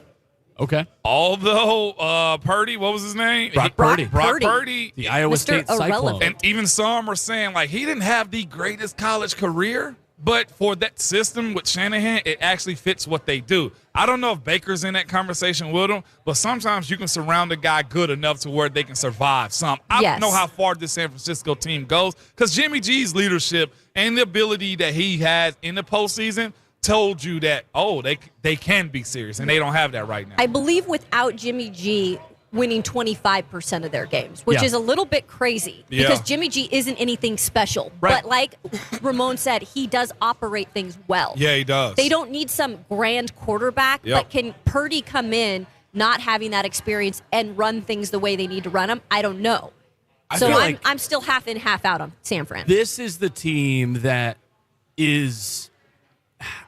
See? I don't want to say without reason. You see? I know. But I think they should basically, be in now. without reason, is the darling team from the media for You're right. just because everyone loves Kyle Shanahan And Christian McCaffrey and with Christian them. McCaffrey and Debo Bosa, Samuel and Debo, Bosa Trent. and George Kittle, or I should say Greg Kittle, Yeah. his nickname.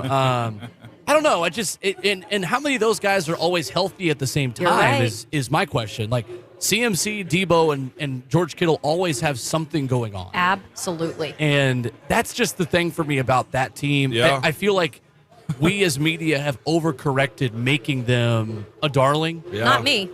Well, I know, and this show has not, but I Yeah. feel like if you went and you looked at NFL.com power Yes. rankings and ESPN power rankings, They love like, 'em. Most You're right. most people have them 3rd or 4th Yeah. in No, the you're NFL right, Will. right now. But if you look at their momentum, 5 straight dubs. Right now, a top 7 team in my opinion. Absolutely. So, yeah. I would have probably had them With a little questions. bit higher, but Yes. I do think it's the brand names that team has. Yeah. And I understand it, right? Yeah. When you have a Bosa, Yeah. when you've got all of the weapons that you do. Stetson Bennett is similar to Brock Purdy in the fact that you're just sitting around, you're just giving the football to weapons, and you Hey, just here got you go. 5-star Yeah. talents Yeah. everywhere. Like Right.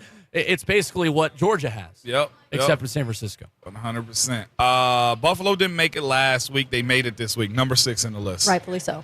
Rightfully so is where Absolutely. they are. Number 6 on the list. The teams that are good are getting good right now. Good win for them this past weekend against New England. They got 3 straight as far as they goes. 5 on my list took a skid as far as last week's top 7. They were number 2. They took a L to the guy they cannot beat right now. Kansas City at number 5. Yeah. Dang. Wow. I They're all don't- 3-0 against Interesting. Mahomes. And what's crazy, some people tried to splice Burrow's comments after the game. He was like, he's number 1 in the league right now. They heard the last part of it as far as quarterbacks, and they were like, right now? What do you mean by he's number 1 right now? Are you coming for him? Good for him. Yeah, good for him. And he didn't have to address anything, but that's true. He's beating them. Cincinnati, when healthy, is a problem. Yeah. A big problem. And then a Joe matchup Mixon isn't even back disaster yet. for some teams. Yeah. Like including Kansas the City. one that Yeah. plays at the stadium we're currently sitting in. They got it. Mm-hmm. Who has that many DBs to cover what Cincinnati That's has? the problem. I mean, you basically have to have a pass rush that can eliminate the pass game enough to Right. Not get the ball to those wide receivers. And when the Titans were healthy, Will, Yeah. 100% defensively, Right. and that front was rocking, it gave a team like, Kansas City problems. But with the Bengals, I just feel like that's a tough task. The thing to me that's still the most incredible about them is the fact that Joe Burrow doesn't turn the ball over as much as he should, considering the pressure he's consistently under. It's unbelievable. And to that point, number 4 on this list, Cincy. Okay. Yeah. They're getting good. You can't even deny them, man. I know we're coming up against the top 3. Or you want me to line them up real quick, Will? No, we'll do that We'll after do the them break. after. But Cincy has made a name for themselves, man. They're getting good when you got to get good. And they did this without Joe Mixon the last 2 weeks. You talk about the wide receivers. Well, heck, what are we going to do about Samaje Perine and friggin' Joe Mixon? You got to have linebackers and a back end and a rush against this team. It's a problem. Certainly. 615-737-1045. Ramon Foster's top 3 teams in the NFL. Next, here live from Toy Field, presented by Hardee's. We appreciate all our partners helping make Toy Field possible here at Nissan Stadium. Hardee's, Fox 17, Cool Ray, State Water Heaters. Come by and see us. Gate 1 on the East Concourse entrance here at Nissan Stadium. We're here until 6 o'clock today. Come by, drop off a toy or a gift for a senior for Salvation Army's Forgotten Angels program. Ramon Foster's top 3. Wrap it up, top 7 and bottom 3. Next on Ramon, Kayla, and Will, 104.5 The Zone.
You don't have to go through yet another year with that knee pain or back pain. People with chronic joint pain are getting real lasting relief from QC Kinetics.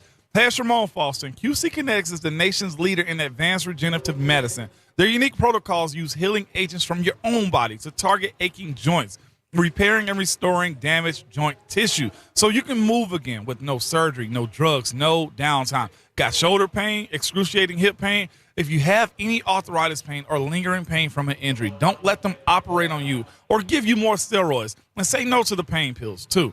Call QC Kinetics and see if their life-changing, all-natural treatments can get you living your best life in the new year. I'm telling you, people are raving about these treatments. This is the future of joint pain management, and appointments are available as soon as the next week. Make 2023 the year you say goodbye to joint pain. QC Kinetics in Nashville, Clarksville, and Murfreesboro. And you can reach them at 615-249-4024. Again, the number is 615-249-4024.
It's about Kayla and Will, powered by All Four Seasons Garage Doors here on 104.5 The Zone with Amon Foster and Kayla Anderson. I'm Will Bowling.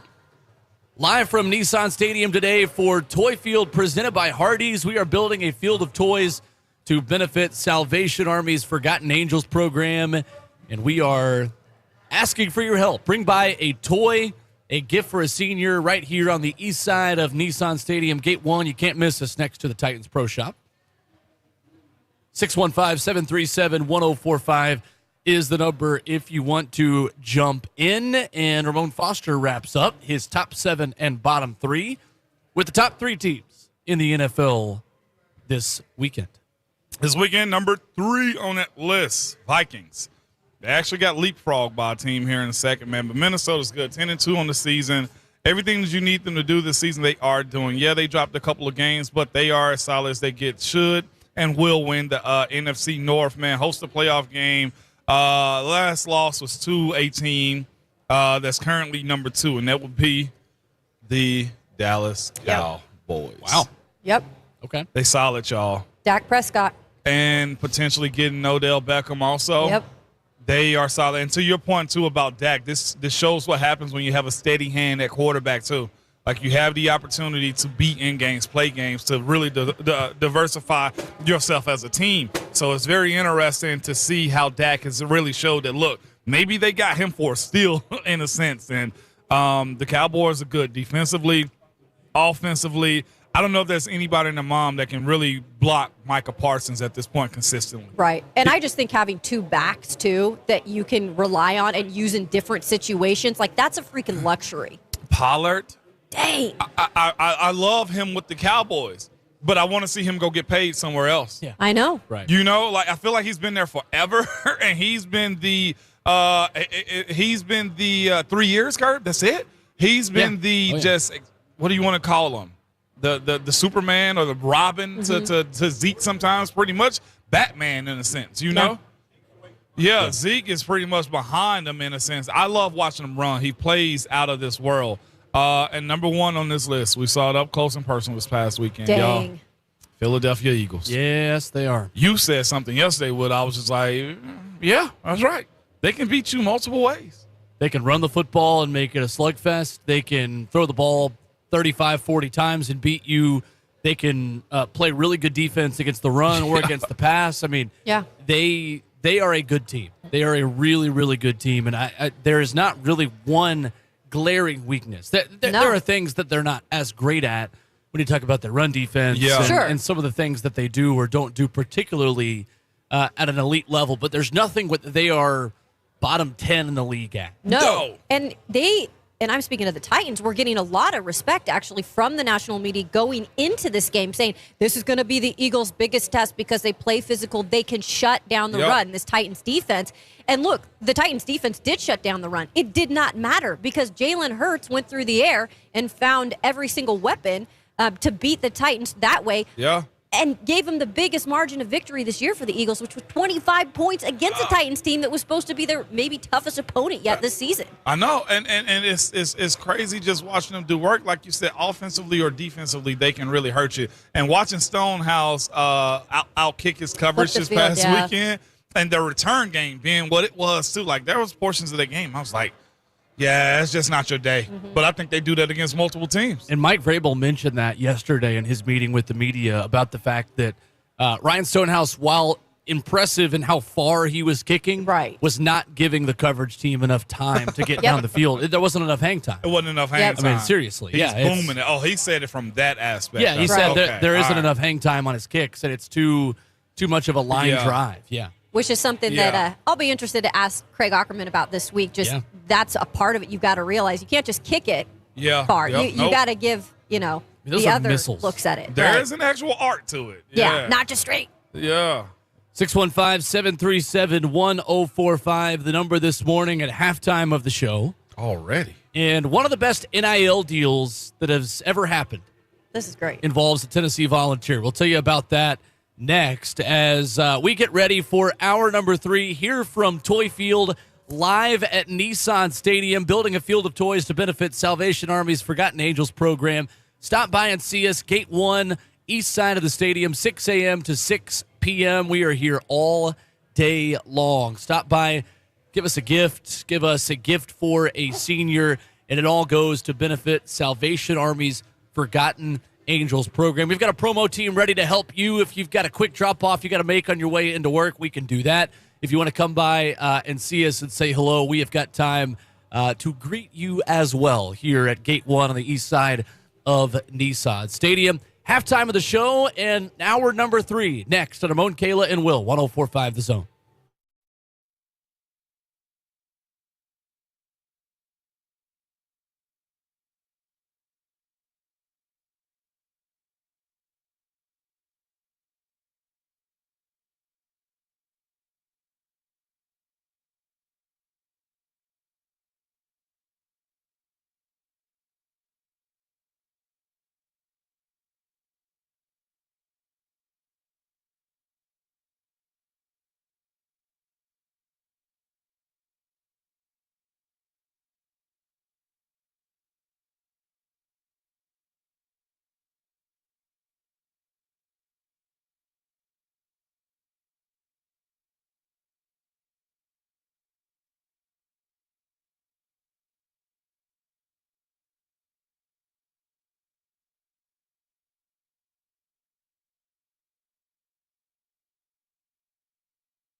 7:59. Good morning. I'm Jonathan Schaefer from the Superbook.com sports desk. Tom Brady led the Tampa Bay Buccaneers on a fourth quarter comeback to defeat the New Orleans Saints 17-16 on Monday Night Football. Brady back, cocks his arm, a lot of congestion, throws a pass, caught by the rookie running back at the goal line, spins, dives, touchdown, Rachaad White, touchdown pass by Brady.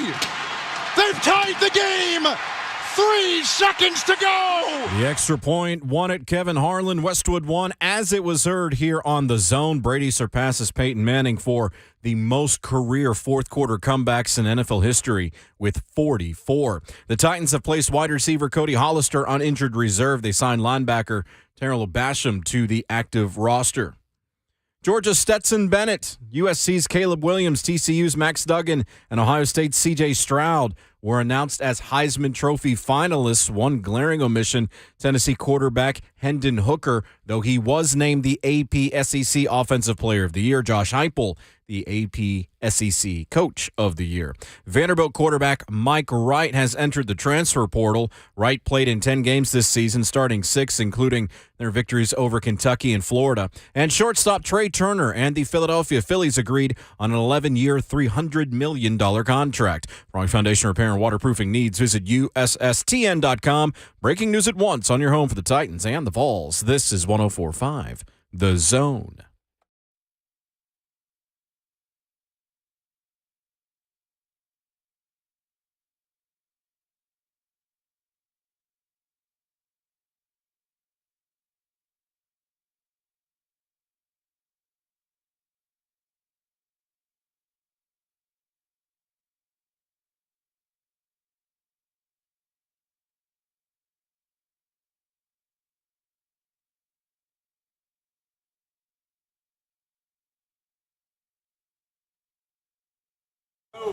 Second half of the show off and running on Ramon, Kayla, and Will, powered by All Four Seasons Garage Doors right here on 104.5 The Zone, live from Nissan Stadium today for Toy Field presented by Hardee's, and hour number 3 of our coverage presented by Inbright Credit Union here for the next 60 minutes on Ramon, Kayla, and Will with 11-year NFL veteran Ramon Foster. She's Kayla Anderson. Jonathan Schaefer back in our 104.5 The Zone studios.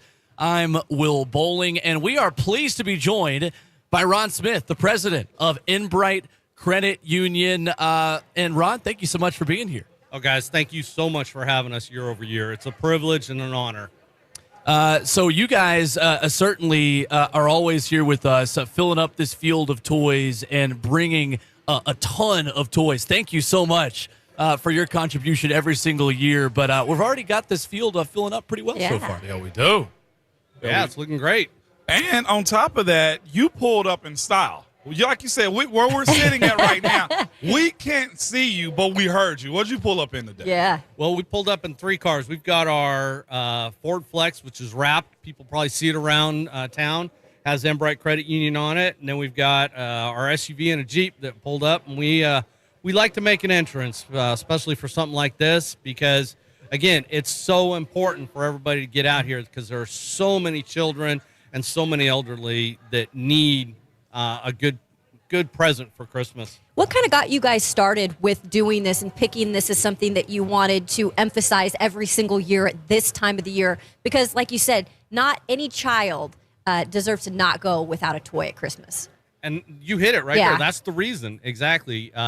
We've been doing this for approximately 13 years, maybe 14 years straight now. Awesome. We've been here. And that's the exact reason we do it, is because nobody should go without during this time, and especially children. So that's what we look out for.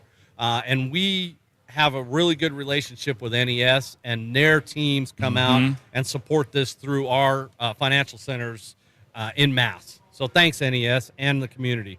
When it comes to doing something like this, we all were speaking about our favorite childhood toy and stuff like that growing up. I'm like, the Nintendo, the Super Nintendo, when it came out in the early 90s and stuff like that. What got you to that point as far as, you saw something, you witnessed something, or you had something that said, this is where I want to donate. This is one of my missions in life. Growing up, I was very fortunate with my parents, and we always had a good Christmas. but I had friends that did not. And so when this opportunity came up, it was like, no, this is what needs to happen. Yes. We do support other charities, but this is number one right here. During this time of year, I don't want to see any child, if possible, not go without. Ron Smith, president of Enbright Credit Union, with us this morning on Ramon, Kayla, and Will. Anyone who lives, works, or worships in Davidson, Sumner, Rutherford, Cheatham, and Robertson counties in Tennessee can join Enbright Credit Union, take advantage of low-cost loans, higher rate savings accounts, free checking, and more. Ron, tell us about what you guys do. I know this is one of the things you're involved with in our community, but tell us about Enbright and people that might not be familiar with you guys. Well, Enbright Credit Union originally started in 1951 with the employees of NES. Since then has become a community credit union that serves those 5 communities. We actually have a shared branch system that has over 6,000 branches nationwide. So you're part of Enbright Credit Union. You can go anywhere in the nation and actually do your banking. We, again, like you said, we strive to have higher deposit rates and lower loan rates, and we look at individuals. We don't look at a number, credit score, anything like that. We look at individuals and say, hey, how can we help you? How can we get you back on track or just continue on with your financial well-being? And on that side of it, too, it's as busy as booming as Nashville and all surrounding areas, that the housing rates and interest rates and stuff like that, I'm sure you guys had to be able to be in a position to kind of, like you said, look at the person and not the number in those situations. Exactly, because so many times you go in and it's just a credit score, and that's all it is, hey, here's the score. Well, you qualify, you don't qualify. And that's what our team does is we look at each individual and say, hey, is this something we can do? Can we help you out with this and get you back on track? Absolutely. Enbright with 3 branches in Middle Tennessee, downtown on Church Street, 1 in Donaldson and 1 in Hendersonville, 6,000 shared branches nationwide. Ron, tell us about how people can find out more information about you guys and where they can kind of get involved. Actually, yeah, you can just go to our website, www.enbrightcu.com. We have links on there for all of our products. You can join and be a member. Don't even have to come into one of our financial centers. Just go through the links and fill out your membership right there, and then enjoy all of the advantages of being a credit union member. And just for the people out there listening today, your plea to bring in toys. I mean, you've got even the cover up on your hat. It doesn't matter that it's raining, right? Ready and prepared. I love it. No excuses. I mean, we have been in snow. We have been in sleet. We have been in hail. We have been in rain. We have been in freezing temperatures, and we're still here. So there is absolutely no excuse. Everybody that's listening right now, please bring at least one toy by during the day, and just make this field completely full before the end of the day. And the other part of it, too, what you guys are doing, the consistency of it. How long has it been? You guys have been doing this for how long? You're double-digit years now. Oh, yeah. We've been doing 13, 14 years now. Yeah. And that right there, to me, the responsibility of it to sustain it says a lot. If you could just, where can folks help donate or either join in with you guys to just be able to push through with this? Because that's one thing I never did. Like, you don't have a charity? Well, it's the consistency of doing it. Like, it's okay, 2 years, that's cool. But can you do it for double-digit years, sustain it, build upon it also? And that's what you guys have done. So where can more people get involved with it? Absolutely. I mean, you guys are, I'm going to say for that, you guys are the best. And all of the radio stations involved here. I mean, I'm looking right now. I see 5, 6 radio stations around here. Yeah. Anybody listening to these radio stations, you guys facilitate this. Without you guys, I don't get to do it. Right. So that's where everybody needs to join in. Listen to any of the radio stations, and then look around town because, like, we have it set up on our website. We have it set up in our financial centers. That, hey, come on in. We've had people bring toys in. We've had people bring in cash donations. And, the cash donations, we had over $2,300 in cash donated. Wow. Awesome. That we went shopping and filled up these cars yesterday with. So you didn't bring me anything with that cash? Ramon. Me. Okay, I got to ask. Come on, Ron, close. It's a giving day. Come on, what are we? I'm here. I'm here for the taking. You said I can have you. I love it. I love it. Just bring him a cowboy hat to wear during the interview. There we go. We'll shut him right up. There we go. Ron Smith, president of Enbright Credit Union, has been our guest. Ron, thank you so much for being here. Thank you for what you guys do. Bringing all these toys. We're filling up this field minute by minute here as we sit here. Thanks so much for joining us. Oh, thank you guys again. Thank you guys for doing this because without you guys, it doesn't happen. So thanks again. I really appreciate it. Keep it up, guys. Thank you, guys. Man, stuff. Kirby was Ron shaking his Smith head has at been me with right us. here, man. I let Kirby down behind us. I got to ask for the gift, Will. It'd be wrong to me. I'm a give, but I want a bowl or something, please. Right there. You got a There little you go. bicycle. Right there. I want A little pictures. bicycle that might be as big as Ramon's feet. Yep. Maybe. Exactly. Right there. It's a training bike. That's what it is. Ron, thanks so much. Appreciate Thanks, guys. it. Thanks, Ron. you. All right, Ron Smith has been with us this morning. Our 8 a.m. hour That was is awesome. brought to you by Inbright Credit Union, and we told you about them. Founded in 1951 by the employees of the Nashville Electric Service, Inbright Credit Union now serves more than 10,000 members in the Middle Tennessee area. Branches downtown on Church Street, Donaldson, and in Hendersonville, and we appreciate them being outstanding partners with us here on Toy Field at Nissan Stadium every single Christmas season. Hour number 3 off and running here on Ramon, Kayla, and Will. Jayson Swain, our friend out of Knoxville, Ball for Life, will join us coming up in about 10 minutes' time. And a little bit of news this morning, and a story that I love, courtesy of Darren Ravel, tells us that there's a new NIL deal, Ramon Foster, that involves a Tennessee volunteer.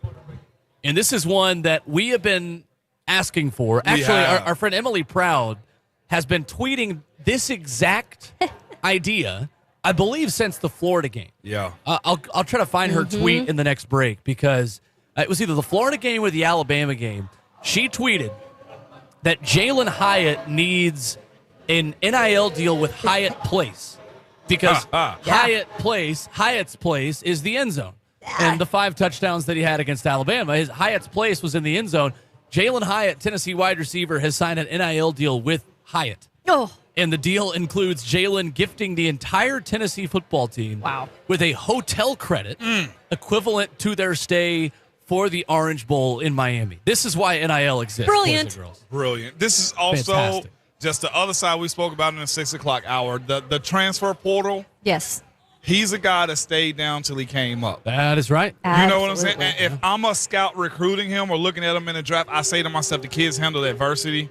The kids found a way to break through. Yep. First couple of leagues in a year sometimes don't go the way you want. So we're looking right now at Dylan Radins, right? Yeah. We're looking at Traylon, the hard start that he has right now. There's a bunch of guys that go through this type of stuff that you want to see be battle tested. And he's been that. It would have been easy for him to dip. It was easier for him, too. Sure. The coaching changed. Hey, man, I'm gone.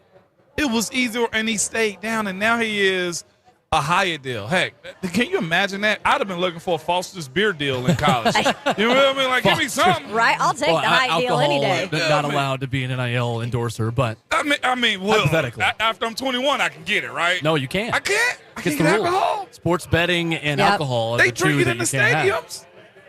I mean, Well, don't kill my joy, you're man. don't talk to me. I know. Talk to whoever the college football. Well, there isn't a college football commissioner. That's why there's a problem. Ramon, that's why we did not have NIL when you See, were there. Kayla, that's why. right. That's why right there. I'd have been He'd been kicking pushing. out. All I wanted was a Gus's Good Time Deli NIL endorsement, and I would have been good. That I should would be have been set. automatic for linemen. I'm just Oh, going to kick my you out of that. I know you needed the calories, Will. And on that note, Gus's Good Time Deli has a big sign in their fantastic sandwich shop that says, "Don't blame us, we voted for Manning." And I think that they're going to need another sign that says, "Don't blame us, we voted for Hendon Hooker," because Hendon Hooker was officially named not a Heisman finalist yesterday, and the 4 finalists do not include the Tennessee quarterback, Stetson Bennett, Caleb Williams from USC, C.J. Stroud from Ohio State, and Max Duggan from TCU. And we'll get Jayson Swain's thoughts on this coming up in just about 10 minutes' time, and Ron Slay will share his thoughts, and Toy Field will have no roof in the final hour of the show this morning as well. But it's unfortunate for Hendon Hooker not getting the finale to his season that I think a lot of us thought he would get Right. as a tip of the cap for being a program-changing player that he was all season for the Vols. And I think that's the biggest thing. When you look at MVP in tournaments, you look at, okay, who actually did well? Yeah. You know, who's the game changer? We've seen losing, teams say they should get the MVP. Why? Because you're the best player out there. And Hendon is in that situation, man. It sucks. I'll say this. Despite everything else, we'll forget this moment. The conversation will continue, right? The snub or whatever you want to call it. Sure. But the dude's a legend. Yeah. You got to get him. He's a Vols legend. Absolutely. Here from moving forward. Like, how many Hendons will be named here in Tennessee? Plenty of them. Yeah. At least a middle name, at least. Or dogs, at least. Somebody's getting the name Hendon within the next year. Right. No, never mind. He's trying to take this like way off course today. I've tried to marry Will on this See, show. you're seeing that. You're Not what? you. Marry get Will. you married. That's news to I me. tried to get Will married. Remember I dropped the... Will's like, I don't know where this came from. Yeah, you do, because I was like, hey, even Will might buy a ring. You was like, whoa. That's right. Mom. You remember that conversation? I tried to See, pitch you out get him. there. You get him outside the studio. I was going to say, Kayla. this is a little He different. sees for a lot Will. of shiny Coffee has objects. this man had this He morning? sees a lot of on shiny location? objects, Shay. I My just God, started sipping my coffee. He took the whole Dunkin' carton over there. I did. Well, just you chucked had he had a mug, like a Yeti mug, orange by the way, of course. Yeah, absolutely. Full of oatmeal. I did. So Yes, he his Yeti mug was not even filled with coffee. Shay. sticking to the script, This man. is why we don't let Ramon out in public, man. Just Because gets of the dangerous. I guarantee you next break, I'll be trying to go like flag him down because he's out there like doing splits and Solicit- somersaults and stuff By on the field. way, I went to the afternoon session at the gym yesterday. I saw your tweet. saw your It's tweet. a circus in Yeah, there. You it's- hear You me? won't catch me chaotic. there that time By of the day. I did the way, same thing. Hey, dog, hear me out, man. I'm like, what is going on here? The lady at the front desk tried to take me. Oh, you're back. I said, whoa. I'm in here at 4:30 every day. Don't play me like that. But on the other side of that, people are not wiping down the cardio machines. And there was a dude. He looked like he might be on one of those fitness models types. He's about to get on the rowing machine. Wait, so we were at the gym at the same time? I mean, you don't want to do what this dude was doing. But That was a TikTok star, Will. he's warming that's up. not Yeah, me. he was. He's warming up. Influencer, I hardly know her. And he's doing splits. I'm like, whoa. He's doing splits. I was just like, hey, man, that's one hell of a warm up, but good luck. That's a a social hour. Do not go I at that don't know how time. many times I'm going back for Don't social go at hour. that time. Well, next we're joined by a VFL that always wipes down the exercise equipment after he uses it. Jayson Swain will join us. We'll get his thoughts on Hendon Hooker not being a Heisman finalist. And maybe in the break, Ramon Foster could try to beat his 5.2 slow time on the toy field that is right in front of us. You can 40 fill it time. with toys, make it a little bit tougher for Ramon Foster. Maybe make him run a 6.2 because he's got to run around all the toys that we've got here at Nissan Stadium. East side of the stadium, gate 1 by the Titans Pro Shop. You can't miss us. Toy Field presented by Hardee's. And 8 a.m. hour brought to you by Enbright Credit Union. More after this with Jayson Swain joining us at Ramon, Kayla, and Will, 104.5 The Zone. 5-2 slow.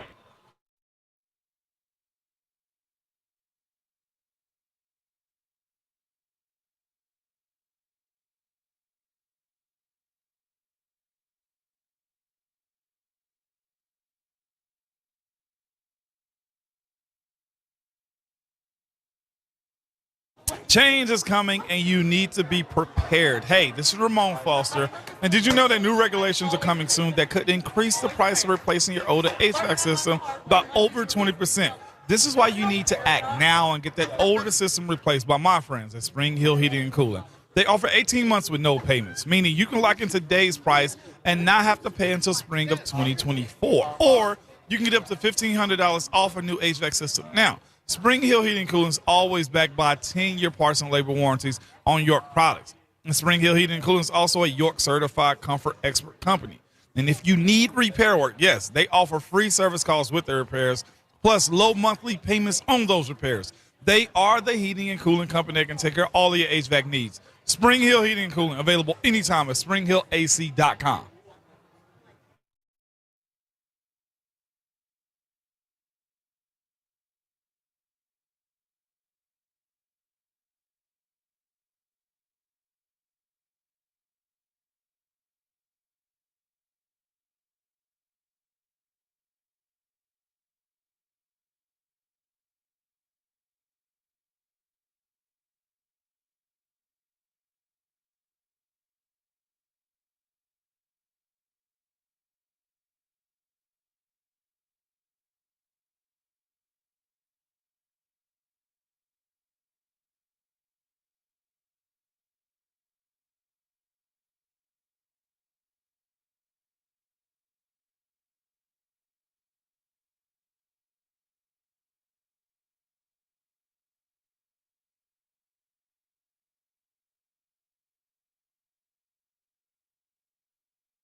Ramon, Kayla, and Will, powered by All Four Seasons Garage Doors on 104.5 The Zone. Live today from Nissan Stadium for Toy Field, presented by Hardee's. Building a field of toys to benefit Salvation Army's Forgotten Angels program. Needing your help if you've got a toy or a gift for a senior, stop by and see us. Gate 1, east side of Nissan Stadium. Our 8 a.m. coverage brought to you by Enbright Credit Union here in Middle Tennessee. With Ramon Foster and Kayla Anderson, I'm Will Bowling. As we go to the Mark Spain Real Estate Hotline, joined by our friend Jayson Swain. Josh and Swain on Sports Radio WNML in Knoxville, VFL. What's going on, Swain? Good morning. Morning. What's up, guys? I was jamming during the break. I had Tupac, California Love going. Yes!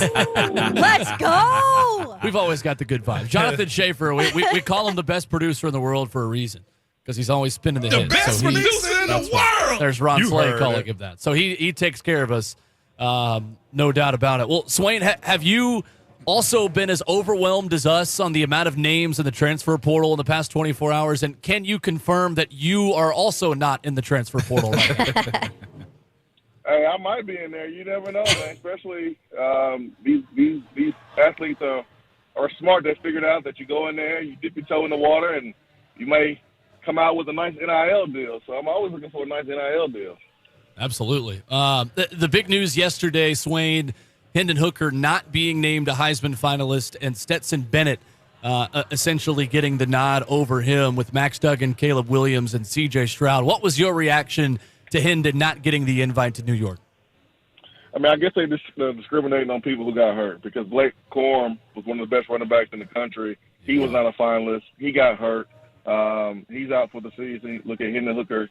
He tore his ACL against South Carolina. He's out for the season. I mean, I just think they were discriminating on guys who got hurt is what it seems like, because Stetson Bennett, although he's had a really good year, he's led the number one team in the country. He's done a great job. Hendon Hooker had a team that he took the number one ranking, was the offensive player of the year in the SEC, the hardest conference in the land, and he did it with one of the worst defenses, passing-wise, in the country. So he had to mask the defensive deficiencies and go up and put 50 points almost a game for his team to be successful and win 10 games. I mean, I don't get it. Like, if you don't want to give Hendon the Heisman, that's fine. But to say that Stetson Bennett belongs in New York as a finalist over Hendon Hooker is crazy to me. It's stupid. And here we go again with yet the Heisman proven to everyone that they don't have credibility. I mean, you can't tell me that these four quarterbacks are the best four football players in the land. Yep. That's crazy. The moment that the Ndamukong Suh didn't win it, I knew right then, and I know Tennessee fans would say Charles Woodson, but I wouldn't follow in Tennessee then. But the day that the Ndamukong Suh did not win the Heisman, let me know all about the Heisman Trophy, because that dude was the best player in college football the year he played in Nebraska. Period, point blank. Swain, and even so, to continue that conversation you just had right there, sparked up, it's super intriguing because I'm an offensive player. You're an offensive player too. But the idea that they don't either pick the best offensive player in what they did, or on the other side of it, defensive player, that to me says a whole lot about what the criteria is for what they're actually doing to what they say it is. It's opposite of it for the most part. It's a shame, man. And think about this too, guys. Tennessee was placed 6-7 because the committee felt like that Tennessee was a different team without Hendon Hooker, right? So you're showing everyone how valuable Hendon is, but not valuable enough to go to New York as a finalist. Like, I know it's not the same committee, but still, like, it makes no sense at all to me. But listen, I've casted the Heisman Trophy off years ago. I'm not about to get all hot and bothered about it now. This is what I expect. Okay. On the other side of the swing, we can't forget what type of season this Vols team has had, man, up to this point. How would you categorize it, man, on the riders, man, for Vol Nation, looking for something, and just you in the Knoxville community, man? What has it been like looking back on this 12-game season so far?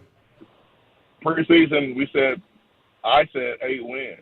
I looked at the defense, which was the same defense that returned after that bowl game against Purdue, where we got lit up by a lot of backups. This is the same defense. I felt like offensive line did not know what I was going to expect. The fact that the offensive line is up for the Joe Moore Award and they play so well is the reason why this team is at 10 wins. This offensive line exceeded expectations. I knew Hendon was going to be great. I knew the receivers were going to be electric. But it's the offensive line that's been the surprise. So to win 10 games in the regular season, that's this team doing more with less, quite frankly. This is supposed to be a 4-year project to get to this point, but this staff and this team basically cut that in half in 2 years. So I understand the disappointment because if you take care of business against South Carolina, you are in the college football playoff. But I'm not going to let one game cast a dark cloud over the entire season. Like, these guys did a great job this year. And you look at when Josh Heupel first took over, we're talking almost 30 people entering the transfer portal. Right. And in 2 years, they have this team as the number one team in the country and a top 10 team right now in the country. It's unheard of. Okay, you mentioned it. The 2 words, transfer portal. I mean, Swain, this thing is nuts. Every time I refresh my Twitter page, it's a new guy entering the transfer portal. And we're not just talking about guys we don't know. These are names that are starting to enter the portal. I'm just curious as to your thoughts on the wild, wild west that it is. And, why do you feel like so many guys right now are entering the portal, even if they were a name where they were? I'm not one that's going to sit here and point the finger at the players and go, oh, man, you're running from competition, or, oh, man, I'm not doing that, because this is an issue that has been brewing for the last decade. Mm-hmm. When you turn around as a player and you see that your coach is signing a $3 million deal, and then a $5 million deal, and then a $7.5 million deal, and then a $9 million deal, you're looking around going, wait a minute, like, hold on. Like, everybody's making money except for me. And right. This thing has been coming to a head for a long time, and it exploded. It simply exploded because players were not given the rights that they deserve as student athletes. You couldn't even put cream cheese on a bagel without it being an NCAA violation at one point. And here we are. It's come to a head, and then you mix the transfer portal with the NIL. It's a disaster. There's no other way to put it. And so administrators have been making big money. Coaches have been making big money. And they've kind of been turning a blind eye to what could happen. And here we are. It's happening. So, yeah, it's tough because now you have to recruit your players on your team as hard as you recruit players in high school around the country. So it is what it is. We'll see. We'll see what quarterbacks at what school and how different teams' rosters will be here in a couple of months, because it's going to be different, I think, for a lot of people. Yeah, it is. And when you look at Josh Heupel, how do you feel like he'll be active, or if anything, not active in the transfer portal? Like, what do you see them going after this offseason? Yeah, you got to be active. If you're not active, you won't win the next year. Simple as that. I mean, there's too much money floating around for these kids to simply not dip their toe in the water and see if they can get a big NIL deal offer. So even with players who are satisfied and happy where they are, they've gotten playing time. Well, they want their money, because you got to think about it. Ramon can definitely speak to this. Mm-hmm. Not everyone is going to the league. There's a lot of players on this football team that they know that in a year or two it's a wrap. It's over. You better go out and be a pro in something else besides sports. So this is the last opportunity for you to use your leverage. Your leverage. There you go. Leverage to get a bag, because you're not going to be able to go walk in at a job interview in corporate America and go, okay, I need this bag based on what I've done. You haven't done anything. This is your first job, so this is their last opportunity. And so I don't blame them for trying to go get the bag. I think we might have lost our ears here. If Swain, can you still hear us? Yeah, we have lost our ears on this side. I think you guys can still hear us, but we cannot hear you. But his point, though, about that leverage, that last opportunity, like my journey in the NFL, I went undrafted. Mm-hmm. You know what I'm saying? And every year I thought I was up against the cutting board. I ain't going to lie to you. I didn't feel safe until like year 5, 6, 7. Just being completely honest with you. And to play 3 years, 3 games, basically 4 years, and be vested, it looks grim. It looks bleak at the beginning parts of it.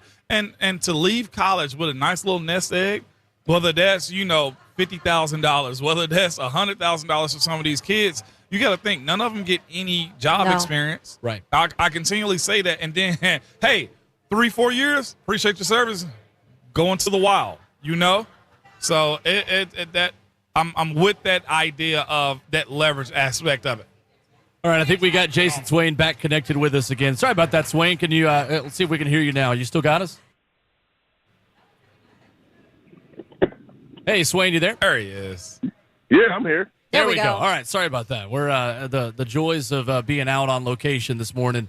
I think we are good to go now. But I wanted to ask you, Swain, along those same lines of the transfer portal, with Tennessee's quarterback situation going into next year and Joe Milton getting this 2-game audition at the end of the season, do you see Tennessee going after a quarterback in the portal this offseason?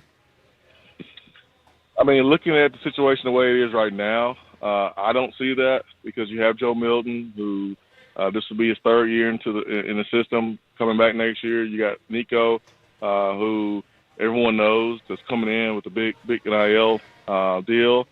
You have Taven Jackson, who will be in his 2nd year or in the program. I just don't see you adding another transfer quarterback. Like, who wants to come and deal with that and sit behind that? Guys who are transferring to the quarterback position, they're going to places where they know they can compete for a starting job. So unless there's 2 quarterbacks leave the situation here at Tennessee, I don't see Tennessee going out and getting another transfer quarterback. Now, it's hard to keep 3 valuable options at quarterback in your room in this day and age, but I don't see it, guys. I don't see it unless something drastically changes. Swain, on the way out, what do you need to see from the Vols in this Orange Bowl against Clemson in order to feel better about their improvement this season and feel better that they're still making strides going into next year? I mean, I would like to see a win. I was in Nashville last year, and I was not happy on my drive back to Knoxville, to be honest. But, I mean, a win would be great. But I understand you have a lot of factors. I mean, what's Jalen Hyde going to do? If he declares, he may opt out. Tillman's not going to be available. You look at Darnell Wright, he has to make a decision on whether he wants to stay or come back. If he leaves, then does he opt out? I just think it's so much uncertainty whether, all right, will guys hit the portal or will guys go and declare and not play? So it's hard to really look at this bowl game and go, all right, well, we're going to know a lot about this team from this bowl game, because last year we got beat by a team that was inferior. They had a bunch of guys out and didn't have a lot of good feeling going into the season, and then boom, you have a 10-win season, beat Alabama, number 1 in the college football ranking. So you just never know. It's hard to take a lot from the bowl game. Swain, one last one, man. Is Nico a early enrollee and possibly getting a jump on the playbook, college style of playing? And can those players now participate in bowl practice if they are early enrollees? Yeah, Nico is an early enrollee, and looks like hopefully he'll be able to participate as much as possible. And I've already told Nico that, man, you and I can help him with his academics. We can be his tutor. I got him. I got him. So I don't know if he's gonna make good grades or not, but hey, he got some help from us.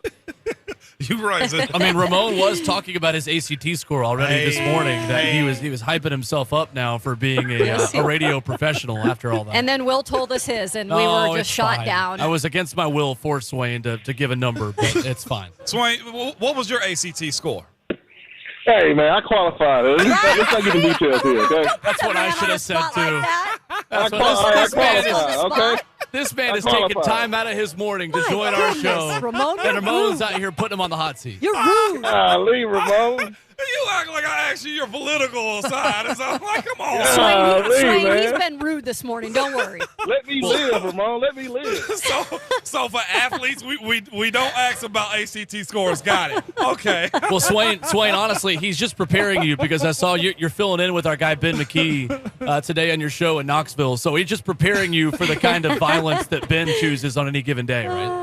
Golly, guys. Come on, Ramon. I thought we was boys, man. That's great. That's for you not stopping me from running when Coach Foreman told me to just take off in practice that year, man. Y'all watched me run around that field 5 times before I had to stop. I love that Ramon deflects when he's the one that got into trouble. But he's like, no, you didn't keep me from getting into trouble. That's what Ramon's saying. Unreal.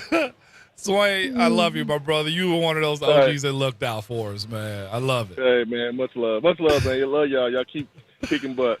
All right, thank you, Swain. Good to talk to you, man. There's Jayson Swain with us this morning on the Marks Payne Real Estate Cut his mic Hotline. off over here. Yeah, I know. I wish that Ramon Foster had the ability to just be silenced by Jonathan Get in the Schaefer. corner. Now it's Kirby Allen Kirby that has the power to silence Ramon Foster at any given moment. I don't know if he's going to take up my credence, my words. He might listen to Kayla, though. It's the first time Kayla has done a remote out here. So. And it's getting wacky, I'll tell you. Yeah, it is.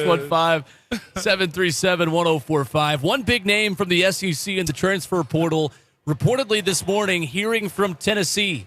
First time all year that we will give you a story like this, and it will certainly not be the last. Who the Vols are calling to transfer within the SEC East. We'll tell you who that is next. And continue the show here live from Toy Field, presented by Hardee's at Nissan Stadium. It's Ramon, Kayla, and Will on 104.5 The Zone.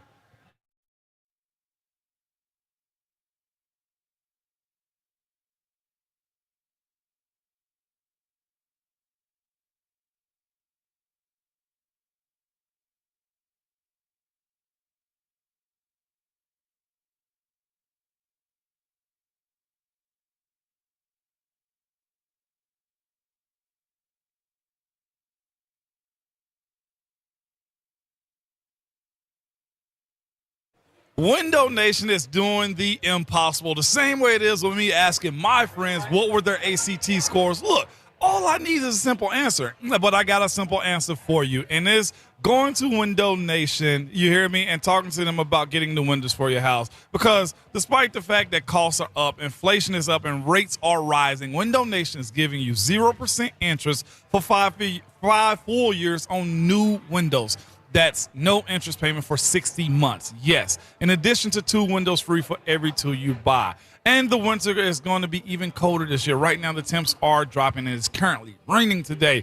But we're facing the highest energy costs in over 25 years, an all-time high, as much as up to 28% from last year. Stay warmer and more comfortable, and add to your home's value and lower your energy bills with Window Nation incredible savings. Listen to it. 0 interest payments for 5 full years, plus 2 windows free with every 2 you buy. You can save up to 30% on your heating bill and increase the value of your home. And how do you know if you need new windows? Well, if you touch it and the glass is hot, guess what? Glass is cold right now. Then you need new windows, or if they are sticky, drafty, cracked, or hard to open or locking when they close. Again, you need new windows. Over time, Window Nation has saved their customers over $60 million on their energy bills.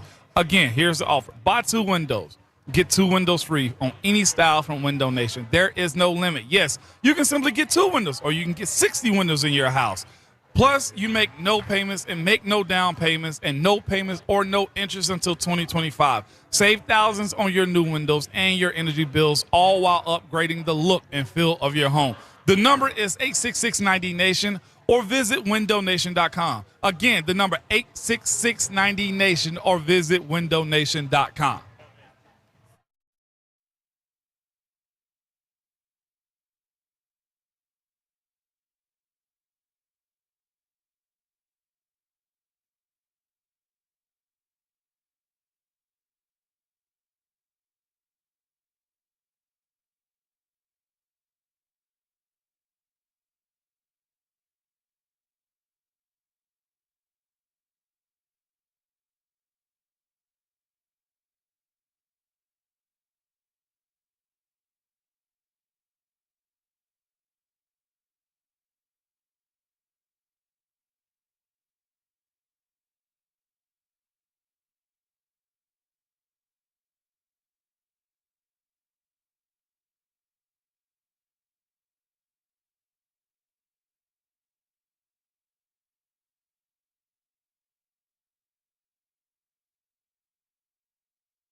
It's Ramon, Kayla, and Will, powered by All Four Seasons Garage Doors here on 104.5 The Zone. Appreciate Jayson Swain hanging out with us. Yeah.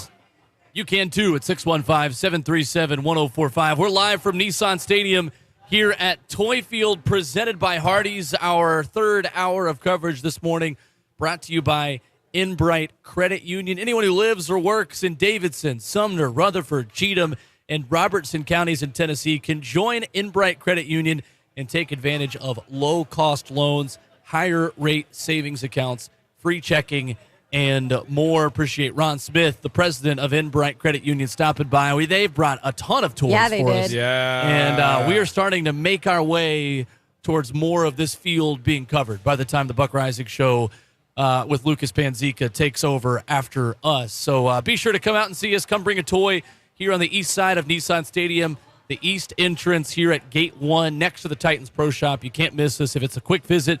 If you just want to drop stuff off real quick, we've got a promo team here ready to take that off of your hands. And if you want to come by and hang out, grab a cup of coffee and chill. Yeah, we got do that as well. we got some goodies over here. We got like a slide over here. We've talked to you about the bike. We got lots of trucks. I mean, come and bring your favorite toys. I think that's fun, you know, and give to a kid that needs a toy this Christmas or holiday season. Don't be like me asking for gifts. Yeah, Bring a gift to bring. Yeah, That's right. Ramon already. I thought his mic was cut. Be a giver, be a giver, not a foster. 615-737-1045. I'm sorry, I shouldn't put Keisha and the boys within that same boat. Do not do that. This is a Ramon Foster problem. This is a Ramon And Foster what is Will problem. doing standing up? He's making me nervous. I don't know what he's got going on. You know, Feels good. This is cold bones. That's all It it is. is. This is cold bones. I'm really not that. This is the warmest toy field maybe ever. You're welcome. Literally, Yeah, Kirby it Allen is. Kirby, the master of ceremonies here at Nissan He says Stadium, it is. Okay. confirms that ever of the world, Craig, this is the warmest toy field has been. Although that rain outside has been pouring in It's a spurts. balmy 61 right now. It's cool. Wow. It's cool. 61 degrees. Exactly. Like, let's hit That's- the beach, he I says, ain't gonna right? lie, I've hit the beach in like 61 sometimes on spring break. Because spring break I got a comes towel early. over me, though. Yeah, I mean, it is what it is. And guess what? The kids don't care. No, they hopping don't. Right They in the wanna water. go We in do the not ocean. care. They won't in the water. I'm like, yo, y'all are tripping. I It's know. cold out here.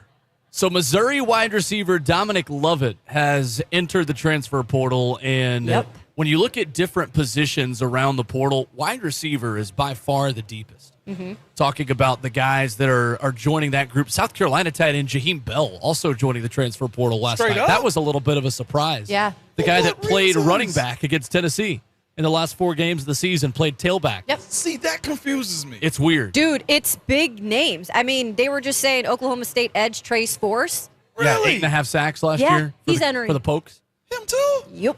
What Missouri wide receiver Dominic Lovett, according to reports from 247 Sports, Brad Crawford writing this a couple of minutes ago, LSU, Colorado, and Tennessee among the suitors for Missouri wide receiver Dominic Lovett. Finished the 2022 season with 56 catches for 846 yards, third in the SEC behind South Carolina's Juice Wells and Tennessee's Jalen Hyatt. Of course, Colorado's in that already. Of course they are. Of course they are. How Prime. about have you seen the staff Yep. that No. Deion Sanders is putting together? Well, I haven't. What does it look like? The head coach at Kent State Yep. is joining his staff to be offensive coordinator.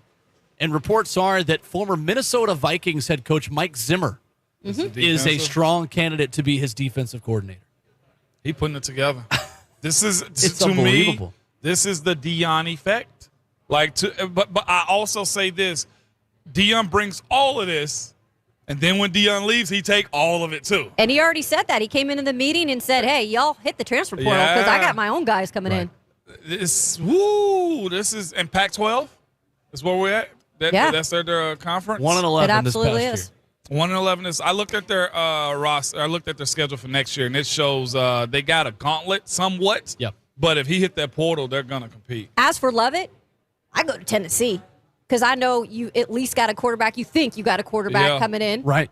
right, to Yep. take over. Nico Iamaleava. And look what the wide receivers have done this last year. I Yep. mean, Tennessee were on has to be stage. aggressive this year. This time. Maliava. They I have would to. thank you, Ryan Callahan. I would venture to say that Tennessee will be able to recruit wide receivers in the portal better than it will be able to recruit any other position. that offense, I'm Yeah, like, yeah. I'm going.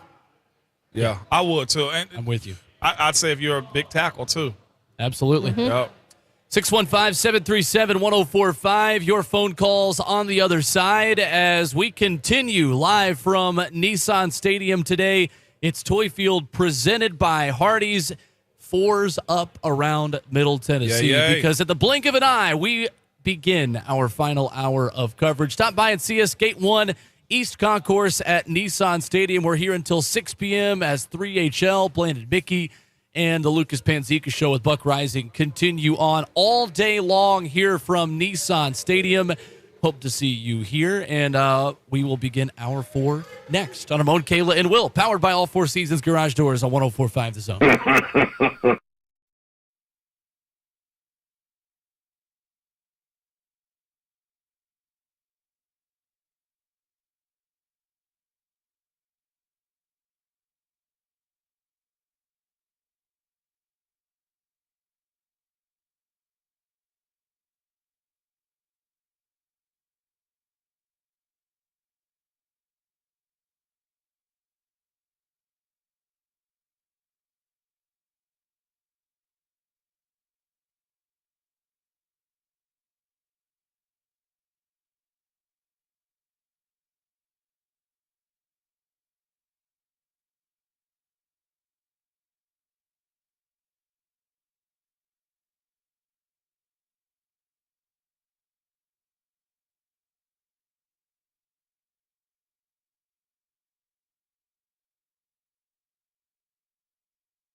A U.S. Bank National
9:01. Good morning. I'm Jonathan Schaefer from the Superbook.com Sports Desk. Tom Brady led the Tampa Bay Buccaneers on a fourth-quarter comeback to defeat the New Orleans Saints 17-16 on Monday Night Football. Brady back, cocks his arm, a lot of congestion, throws a pass, caught by the rookie running back at the goal line, spins, dives, touchdown, Rachaad White.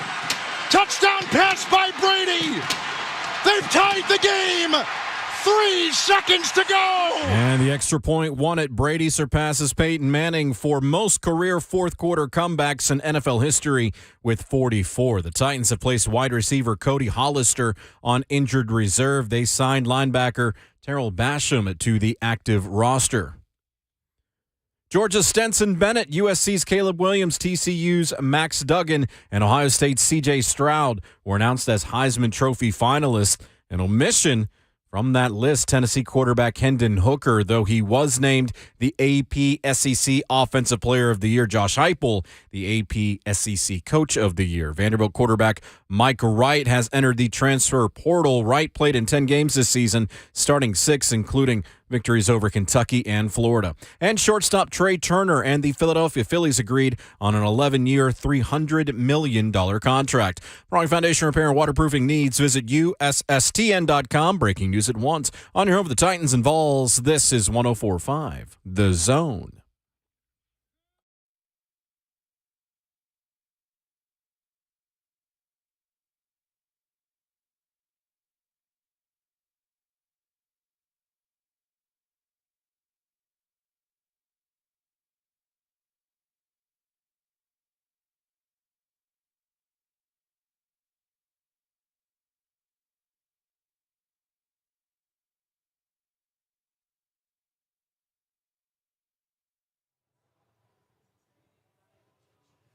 And the show goes on to the fourth and final hour on Ramon, Kayla, and Will, powered by All Four Seasons Garage Doors. With Ramon Foster and Kayla Anderson, I'm Will Bowling. And the best producer in the world, Jonathan Schaefer, back at our 104.5 The Zone studios. The best producer in the world. That is right. And that voice coming up in 15 minutes as Ron Slay stops by. 3HL, VFL, and GOAT. Ron Slay. That's GOAT if you can't in spell. The building. That is GOAT if you needed the assistance on that. 615-737-1045, the number. We're live from Toy Field, presented by Hardee's.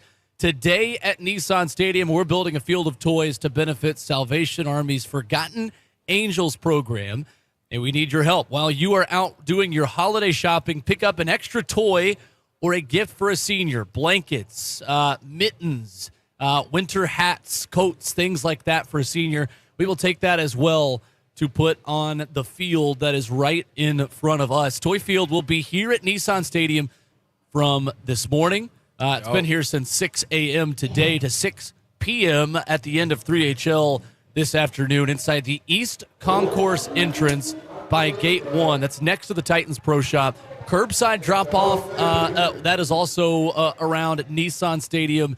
That's going to be available along South 2nd Street in front of Gate 1. So if you've got a quick drop-off, you got to make curbside, do that at South 2nd Street in front of Gate 1.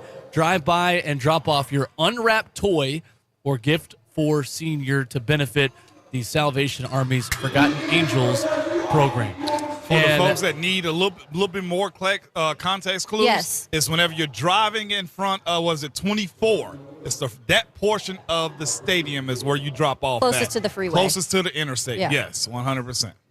And another note for you, Jason Fitz of ESPN giving us a really kind shout-out. Just mentioning again kind of what we've talked about, that as a kid, some Christmases where families just simply couldn't put anything under the tree. So him retweeting Kayla this morning saying knows how impactful things like this can be. I really appreciate the shout out from Jason, a good guy, and asks us how to donate remotely. The way to do that is to go to Salvation Army Nashville and go to their website online. That is www.salvationarmynashville.org. And there you can buy gifts for Forgotten Angels. You can do that remotely if you're unable to make it out here. You want to get involved in what we've got going on here at Toy Field. salvationarmynashville.org. That's great. great. It is great. Absolutely. Kayla, you've got a little bit of breaking Tennessee news this morning as the transfer portal continues to do portal things. I'm telling you, every time I refresh, there's something new, and I'm not even trying to exaggerate. So former Tennessee offensive tackle Savion Herring officially entered the NCAA transfer portal. That is per On3. Hold up. You said he was at Tennessee, transferred out, and now he's transferring out again? Savion Herring? Mm-hmm. What the hell? Oh, he's at Tennessee now. Yeah, he hasn't transferred before. Sorry. I guess I'm already putting former on his. Well, yeah, prospect. he's former now. Yeah. Where are you at on this, Will? Let me ask you this, man. Kayla, too. Okay. Is it always VFL if you transfer out? No. Because it's two guys that transferred out 2 years ago that went to Oklahoma, and they attached both Tennessee and Oklahoma to their announcements. Where are we at? Because let's go a different route. Jalen Hurts, was he a Bama alumni, or was he Oklahoma also? Did he graduate before he went to Oklahoma? Yes, Jalen Hurts graduated from Alabama. So he's Bama. So if you are a graduate of that school, yes, then you're attached to absolutely. Because I think it's case by case, right? Yeah. Yeah. I think the guys that left Tennessee in the middle of the coaching change, I have a hard time calling Eric Gray a Vol for life. Mm-hmm. And he said in his tweet about entering the draft, Vol and Sooner for life. I've got a little bit of an issue with that. That being said, I think there are certain guys that if you transfer at the end of your career, graduate transfer situation to go elsewhere and get more playing time because you're not playing and you graduate. I don't know. I think of the guys on the basketball court, Ramon, that left to go with Kim English to George Mason. Yeah. And Victor Bailey. Yeah. And Devontae Gaines and those guys. Yeah. Victor Bailey, I believe, was a graduate at Tennessee. Devontae Gaines was not. Ticket, as everybody called him at that point. But it's case by case, right? I do have issue calling it from the VFL perspective. Anybody who transfers out is not a VFL. Garantano. So to speak. No. Okay. But if you want to thank the program and say, hey, I appreciate Tennessee fans and Tennessee and whoever else for giving me an opportunity, I have no issue with that. Go ahead. I think VFL too, the way that you guys have kind of created that as a hashtag, as just something that you use for guys who have been with the program, who's contributed. With Garantano, I know people didn't love him, but he was with the program for a minute or so. I don't think he'll use that, though, VFL. Sure. Yeah. But that, that's kind of up to him. But, yeah, I think that you kind of either have to graduate from there or have done something. Yeah. It's hard to use things like that you guys have created and if you weren't really that arbitrary kind of thing. Yeah. Me personally, all right, I'm not with it at all. I can outright say that. Mm-hmm. If you were there and then you transfer out and you go to the league through another team, I'm good off of that. Mm-hmm. But if you leave, that's okay for guys that go 3 years and go to the NFL. Yeah, VFL, that was your last stop.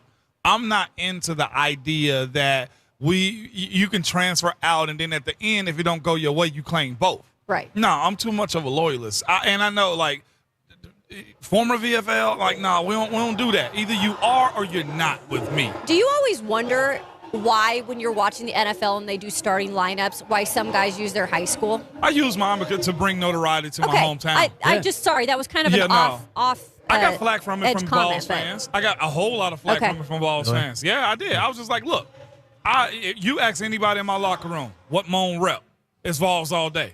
I even had Coach Tomlin, hey, man, your Vols are doing good now. Why? Because week in and week out, I'm like all UT Saturdays. I got to place the customary bet with any SEC school that we're playing if there's a player on the team. And I done been behind that on a lot of L's.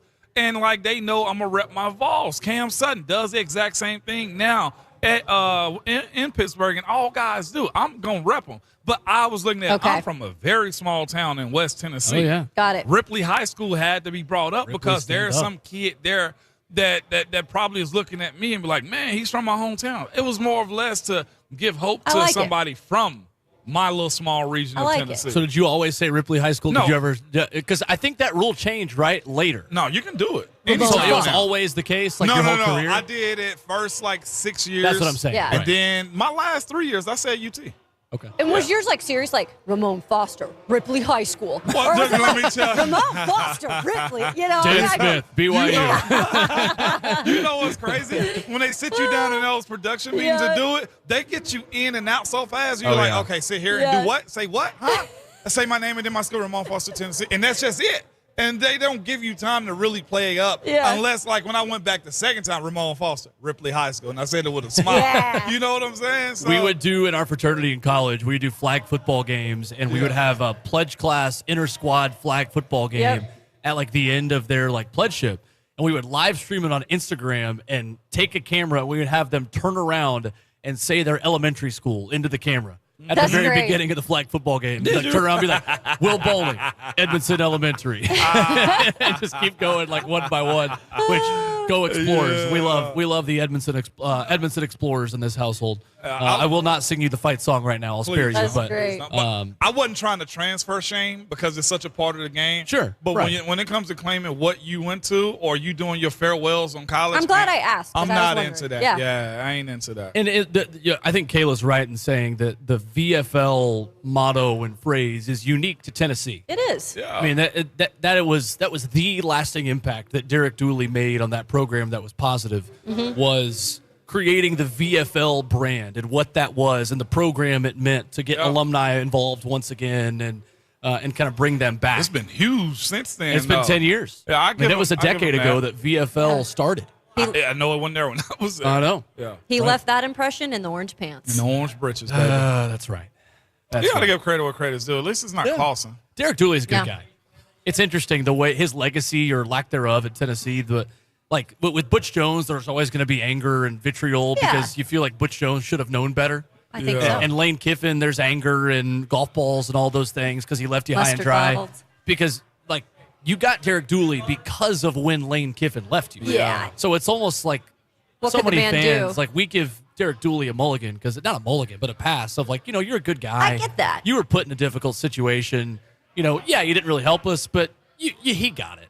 I agree. Other than him having guys make schedules or appointments to come to the weight room. I don't like that one. Some That of the wasn't off-field VFL. stories. I don't like that one. Some of the off-field stories you hear were not great. That man micromanaged everything. Yeah, he did, and that's what happens to bad What? coaches, though. I ain't gonna. Well, yeah, that's what happens to bad head coaches. They micromanage every single thing. That's right. We are live at Nissan Stadium for Toy Field presented by Hardee's, building a field of toys to benefit Salvation Army's Forgotten Angels program. The field is filling up at the beginning of every hour as we do this update. We've got a tiny little bicycle the size of one of Ramon Foster's feet. Can you get on that right here in by the us? break? Yeah, we're going to need I'm him. not even gonna attempt. I don't want to break it. I want Rich to get a shot of Moan on the bike. That ain't gonna happen. I'm gonna be real with y'all. I know my limitations. You can baby. air ride. You can air ride, Moan. Yeah, I won't even get on one of those scooters. Not one of the scooters. The bird scooters? hoverboards. Yeah. No, the hoverboard. hoverboard, I'll too. ride I've ridden a bird scooter. when I was at school, Hoverboard? that was the Josh Dobbs method of getting We- around class. Coach T banned them in camp. Did he really? Yeah, because we I don't blame him. we camp in a hilly area. Yeah. And like it's speed bumps. Oh, He's yeah. like, if one of you idiots, and he didn't say that word, tumble over one of these speed bumps, then we're gonna have a problem in Coach camp. T So not no, having it. absolutely not. And he said we couldn't have golf carts.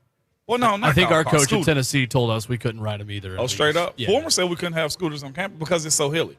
Yeah, I well, get it, Florida's the one Yeah. that like the Gators. Every Florida Gator has a And moped. you know how Right. many Gators I've played with that say they fallen off them and wrecked? probably all of them. Every single one. Every Yep. single one of them. That's why Foreman wouldn't let us get them. Right. On the other side, Ron Slade joins us via the Mark Spain Real Estate Hotline. We'll talk with him about the craziness of the transfer portal, Tennessee's mentality heading into the Orange Bowl, and another opportunity for Slade to defend his guy, Mike Wright, Yes. entering the transfer portal and the market for that guy that I think every one of us and Ron Slade is going to agree there's going to be a lot of suitors for his services next season and beyond. Ron Slade of 3HL joins us. A little bit of audio adrenaline. Skip the extra cup of coffee and tune in next on 104.5 The Zone.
Fourth and final hour of the show on Ramon, Kayla, and Will, powered by All Four Seasons Garage Doors. Live from the warmest toy field in history. Mother Nature knew Kayla Anderson was going to be here, and she decided to treat Kayla kindly. That doesn't happen often. Okay. So, I mean, I was ready. I had my snow coats out. I had my warm boots. And then I looked at the forecast a couple days ago. I'm like, I'm not going to need any of this. Worked out. Yeah. Here at Toy Field at Nissan Stadium, presented by Hardee's, we're building a field of toys to benefit Salvation Army's Forgotten Angels program. And we are until 6 p.m. with 3HL. And Ron Slay will be here from 3 to 6 for the final installment of Toy Field. Good morning, Ron Slay. He joins us right now. What's going on? I was wondering where that was. Him singing? I thought it was Ramon singing. Hey, man, boy. Y'all, hey, man, I don't know if everybody that gets on hold gets to listen to them jams. But, man, 92 Q was jamming on the whole line, man. I'm talking about that. Swain mentioned the same thing. Do we have hold music now? Yeah. What the heck? What's the hold music? That boy was jamming, man. I'm talking about that, man, that old school Carl Thomas, man. That boy was banging. Yeah. I'm with it. I'm cool with y'all. Y'all won't put me back on hold. I'm cool. I ain't even tripping. Okay. So. Hey, shout out to y'all. Put him back on hold. I love it. Yeah, maybe they're just playing 92Q that's hanging out with us today on hold. Maybe that's it. That's great. That's news to us. I love it. Ron Slay with us. Slapping, man. I would have listened to Sleazy. Sleazy could have told me some jokes on there and anything. I would have been cool with it. Hey, you know what? When it's good, man. I ain't going to fight back on it. I love it. It's family, baby. Ron Slay with us this morning. And Slay, I want to start with a quarterback that you've been very impressed with since we met him in Atlanta at SEC Media Days. And we talked about this a little bit last week, but now the news coming out yesterday that Vanderbilt quarterback Mike Wright will enter the transfer portal. I got heat on Twitter yesterday for saying that he deserved better at Vanderbilt and the opportunity that he was given, and they take it away and then they give it back to him. I know you are of the opinion that this is a guy who is a great leader, a great representative, who's going to be a good representative for a new program wherever he lands. Yeah, and I say that just because of what I got to see on the surface and hearing about how his teammates talked about him behind the scenes, the way his coaches raved about him. Like, this ain't nothing that I was in the locker room to witness. This is just me looking at it from the outside, looking in. So this is everything they gave us and everything they preached. And on top of that, to go put the C on his jersey, that's the Batman signal of them all. You put it in there, this is our guy. So, I mean, I'm just going off what they gave me. And then you go out there and see the production that he was able to lead a Vanderbilt team to 2 wins back-to-back, one on the road against a top 25 team, and then another one against the tradition and history of a Florida. Like, that's different, man. To go 4-2. And so and then the second one, you got pulled in that game, but it is what it is. I just think, man, it's a great opportunity for him to go somewhere, man, to show exactly what he can do, and hopefully pick someone that's going to, give him the reins to the team and let him roll with it, win or lose, and understand that he's setting a trend and, a place and a level of consistency, you know what I'm saying, outside of just the wins and losses of something that I think Vanderbilt really, really needed in this time, especially changing coaches. If you were to pick where he went, like, where's he the best fit? Oh, Washington man. State? I I keep plugging it, Slay, hoping it's going to happen. Hey, look, just because you the homegirl, Kayla, yeah, man, I love to see him out there Washington State, putting it on. But I think somewhere, I do honestly believe like a Pac-12 or ACC type school would be somewhere where he would thrive. Where, to me, is not necessarily on the offensive line in the trenches to get you going. Where you can get out and use your legs more so than not in those leagues. And I think it'll be perfect for him.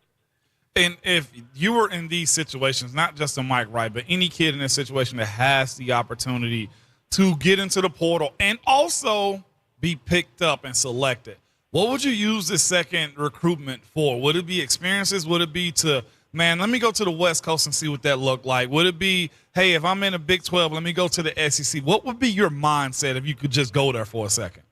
Man, me personally, I would be, man, it's all about networking for me. I heard you guys talking earlier, and I think you hit on a great point, man. When you're coming out of school and the school is over with, Like everybody's not going to the league, man. It's a done deal. So the networks and the relationship that you create wherever you go is going to be bigger than anything that you could have done on the field. You know, if you can carry yourself the way you're supposed to in public, you know, and be an ambassador for that team, for that school, and have good relationships, and that's going to lead way more than you going to get an opportunity to play in the CFL or wherever you're trying to play professionally for 2 or 3 years and go through that juggernaut. But man, that's my thing, man. Where are the most connections and networks and relationships for after I finish playing? That would be, I'll be locked in on that. Yeah, and moving forward, okay, so we had a small conversation at the beginning of the first segment. In that change in schools, okay, what really categorizes to you then the VFL? You may feel differently about, you know, Eric Gray and the lineman, I forget his name. Wanye Morris transferring out, and both of them put in their farewells VFLs. And I'm just like, no, VF for a while. You know, where are you at on that? Yeah, I'm most definitely, man. You are who you are, where you are. You know what I'm saying? Ain't no, you get to go be two people, and you know, I get to come to this homecoming, I go to that homecoming. No, man, you chose. If that was the case, you should have just said, you know what, I'm cool with that, man. I really love being a VFL, man. I'm just going to go to school. I don't even want to play the sports no more. Just don't stick it out if you really did. You know, if not, accept what you did. You accept, you know, you change the schools and you're a Sooner. You're a Sooner for life. And there ain't nothing wrong with that. You that's know a good place. You go to. Yeah, that's a great place. But you ain't VFL. I can't shake your hand with the secret handshake no more. You don't get in on this, you know what I mean? You don't get the extra season salt on Gus fries and stuff like that no more. You can't go down You can't go down to the Shell gas station on the strip, man, and get the rocket wings. You know what I mean? All that's over with, man. You got to stand in line when you come to Peyton, Saloon 16 or whatever the name of it is. Yeah, man, ain't no more going through the back door. You know, it's certain things that come with VFLs, and that's LVFLs too. Lady Ball's the same way. Absolutely. So right. I stand on it. If he graduate or if they graduate and move on, I think we look at that one differently, because this is the conversation moving forward around this portal stuff is there's a lot of moving and shaking, and your last destination means a lot of it. If you are a grad student, I can you know, I guess give a pass for that one.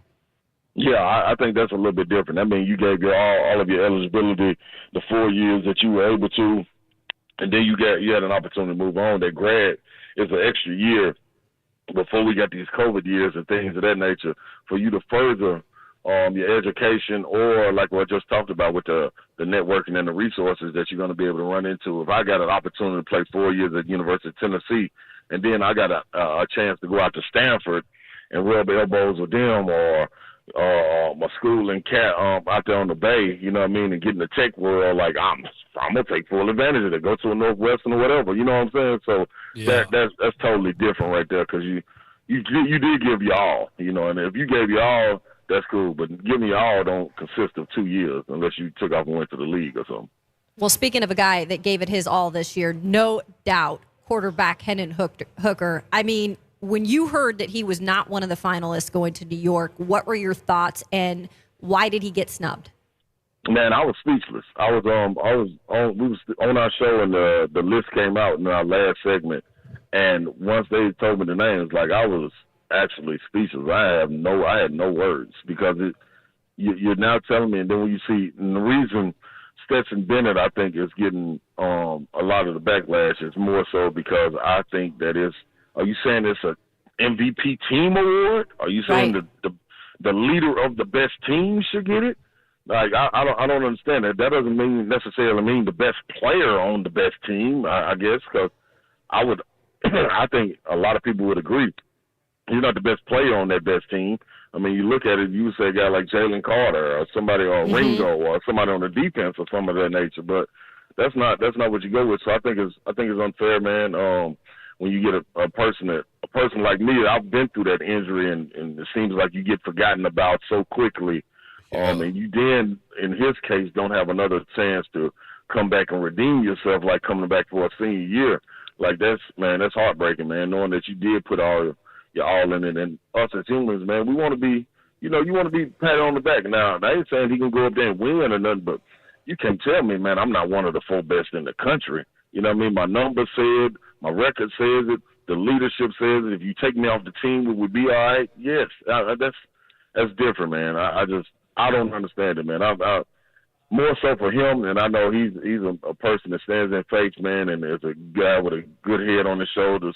I'd be upset about it, man. I ain't no telling first interview I do what kind of numbers I throw out or what, but, man, kudos to him the way he's going to handle everything. I know he's going to handle it with grace, man, and hopefully he get to sweep every other quarterback award just to let it be known, man, that his works don't go unnoticed at all.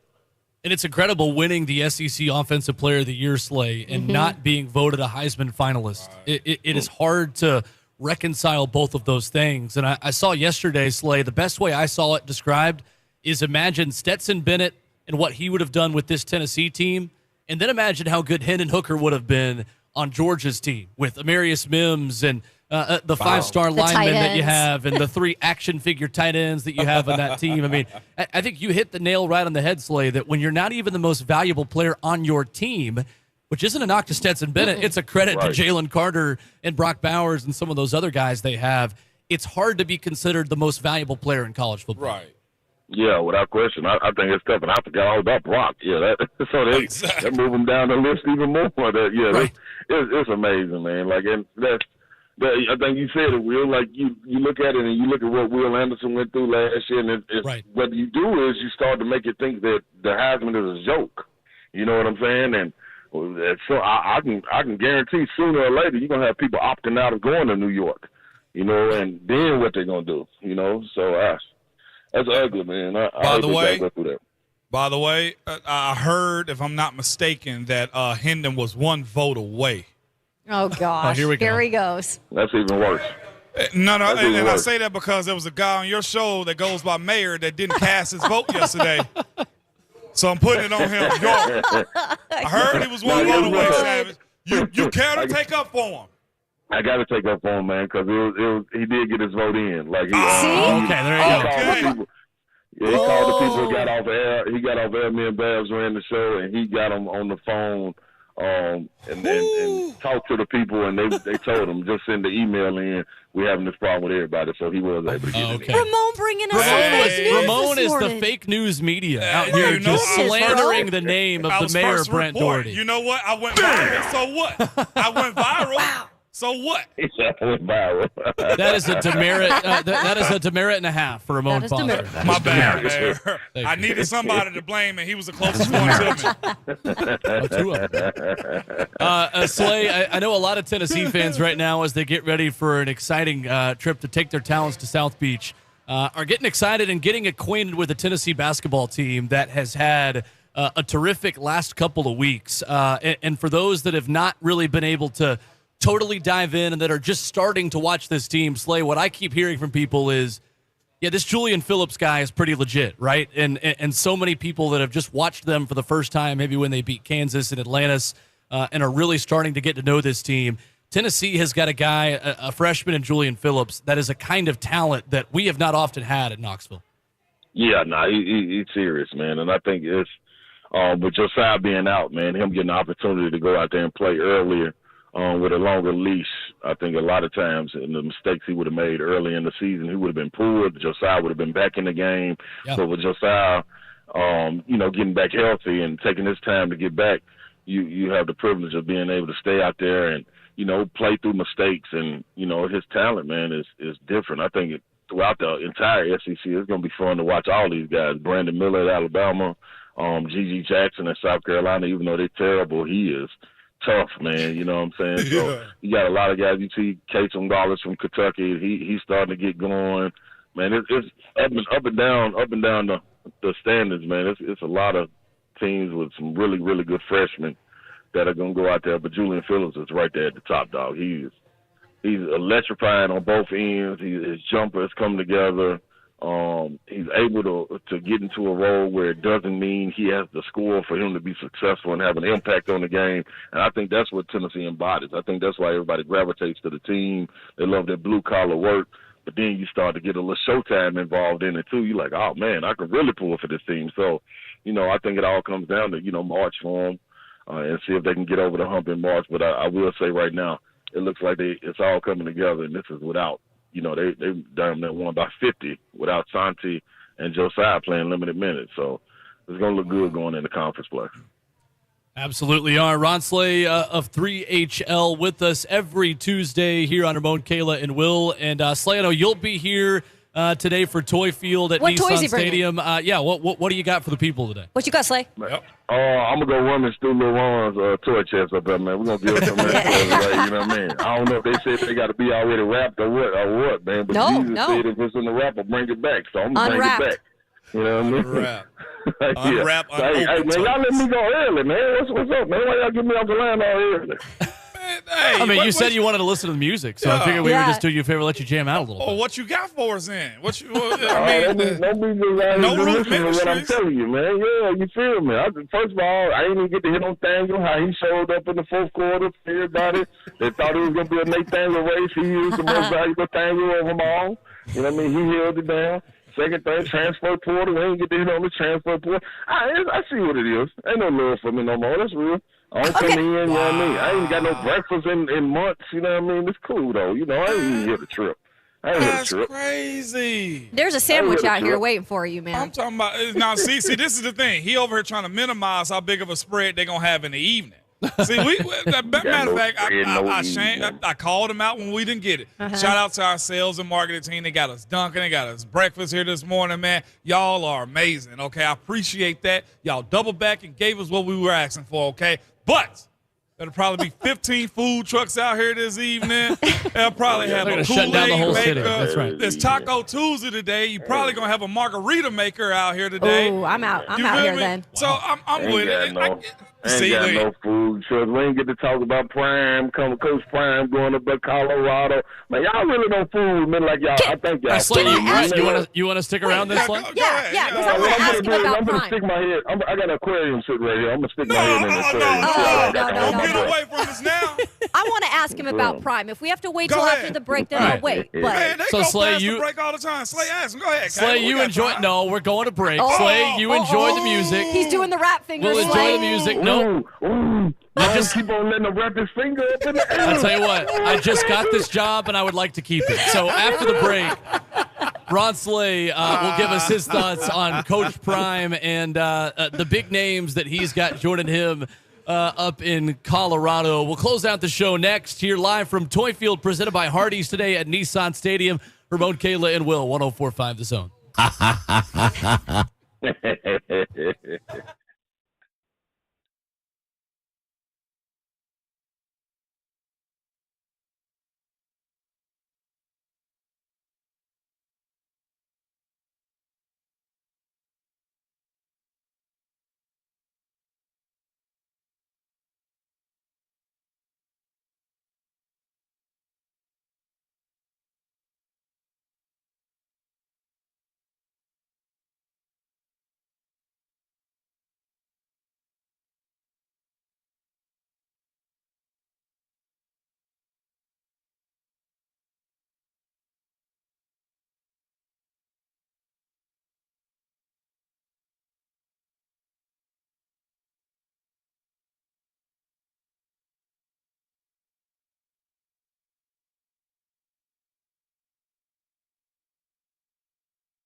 California knows how to party, and so does Ron Slay. Simone, Kayla, and Will, powered by All Four Seasons Garage Doors on 104.5 The Zone. Apparently, this is the hold music we have now. I cannot confirm or deny. Wild West. No, With Simone Foster and Kayla Anderson. There's a story behind all that. Oh, okay. Oh, okay. Say less. Ron Slay with us. Ron, what were you enjoying in the break there? Anything? Bueller? Savage probably messing with his fish right Slay, you there? now. No, he's messing with his fish. You know, Oh, there you go. There His he head's is. in the tank. Yeah, I just took my head out of the fish aquarium. One of the fish was nibbling on my ear. I told him, get out of here. Get out of here, Slay, Nemo. What are you doing? you found Nemo. it. He does have a little Nemo. An dog. anemone. Great.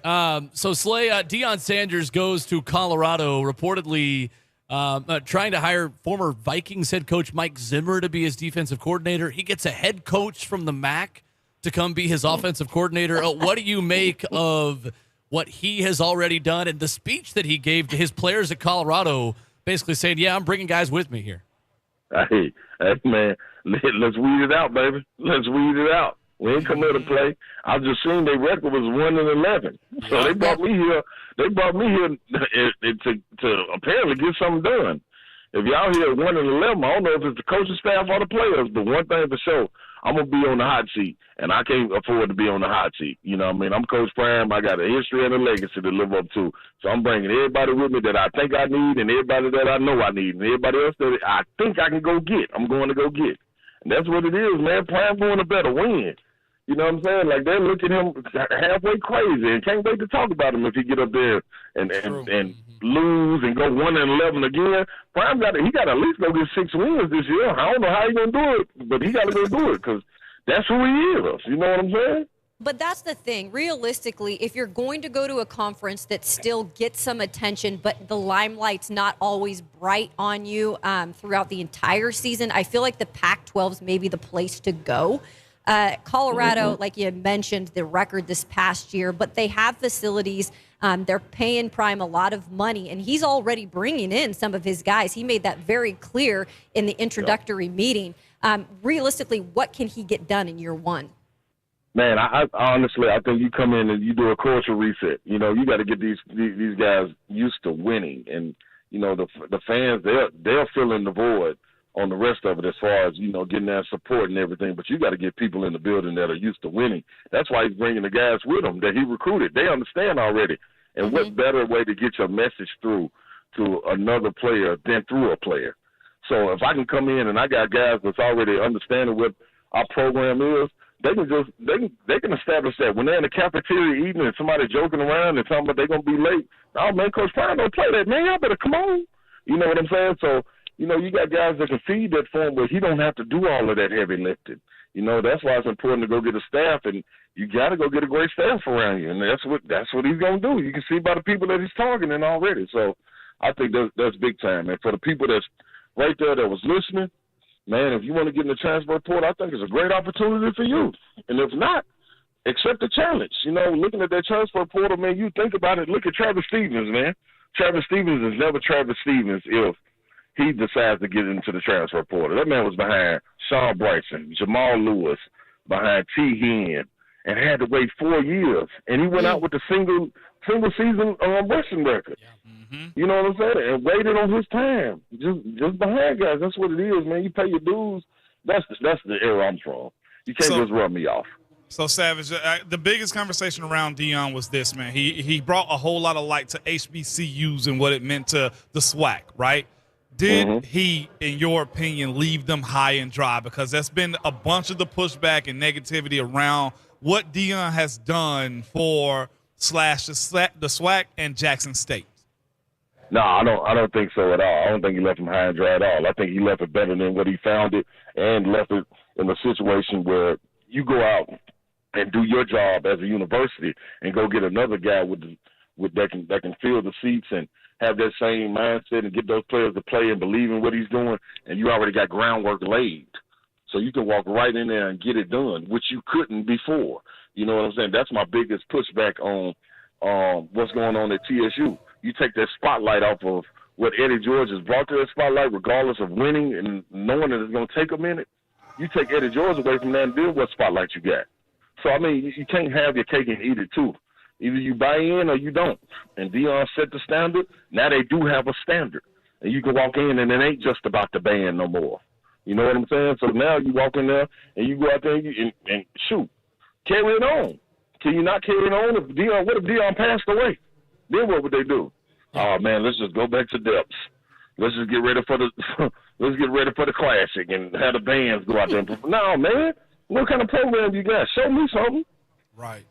And Ron Slay will be here at Toy Field at Nissan Stadium as well for many more observations. Man, I'm going to be running out. They already setting up the tunnel for me. I'm coming out like King Henry, man. They got the things. They got the pyro ready. I'm out there on the field. See, y'all right there on the new bitty toy field, the one created. I'm out there on the big field, though. So, Ron Slay, thank you. We will. No, ain't no taking over. What you think this is? Y'all should have never let me back on the air. Y'all should have never let me back on the air. Come on, baby. Come on, baby. He's in the I'm going building. down. They don't cut me off. I'm going to keep going. I feel like a butterfly. I sting like a bee. I feel like a butterfly. Toy Field presented by Hardee's today at Nissan Stadium. Come see that guy until 6 o'clock. We're back at it in the morning. And Amon Foster leaves you with words of wisdom. Please remember your Twitter fingers and your mic is always hot. And come drop off a toy.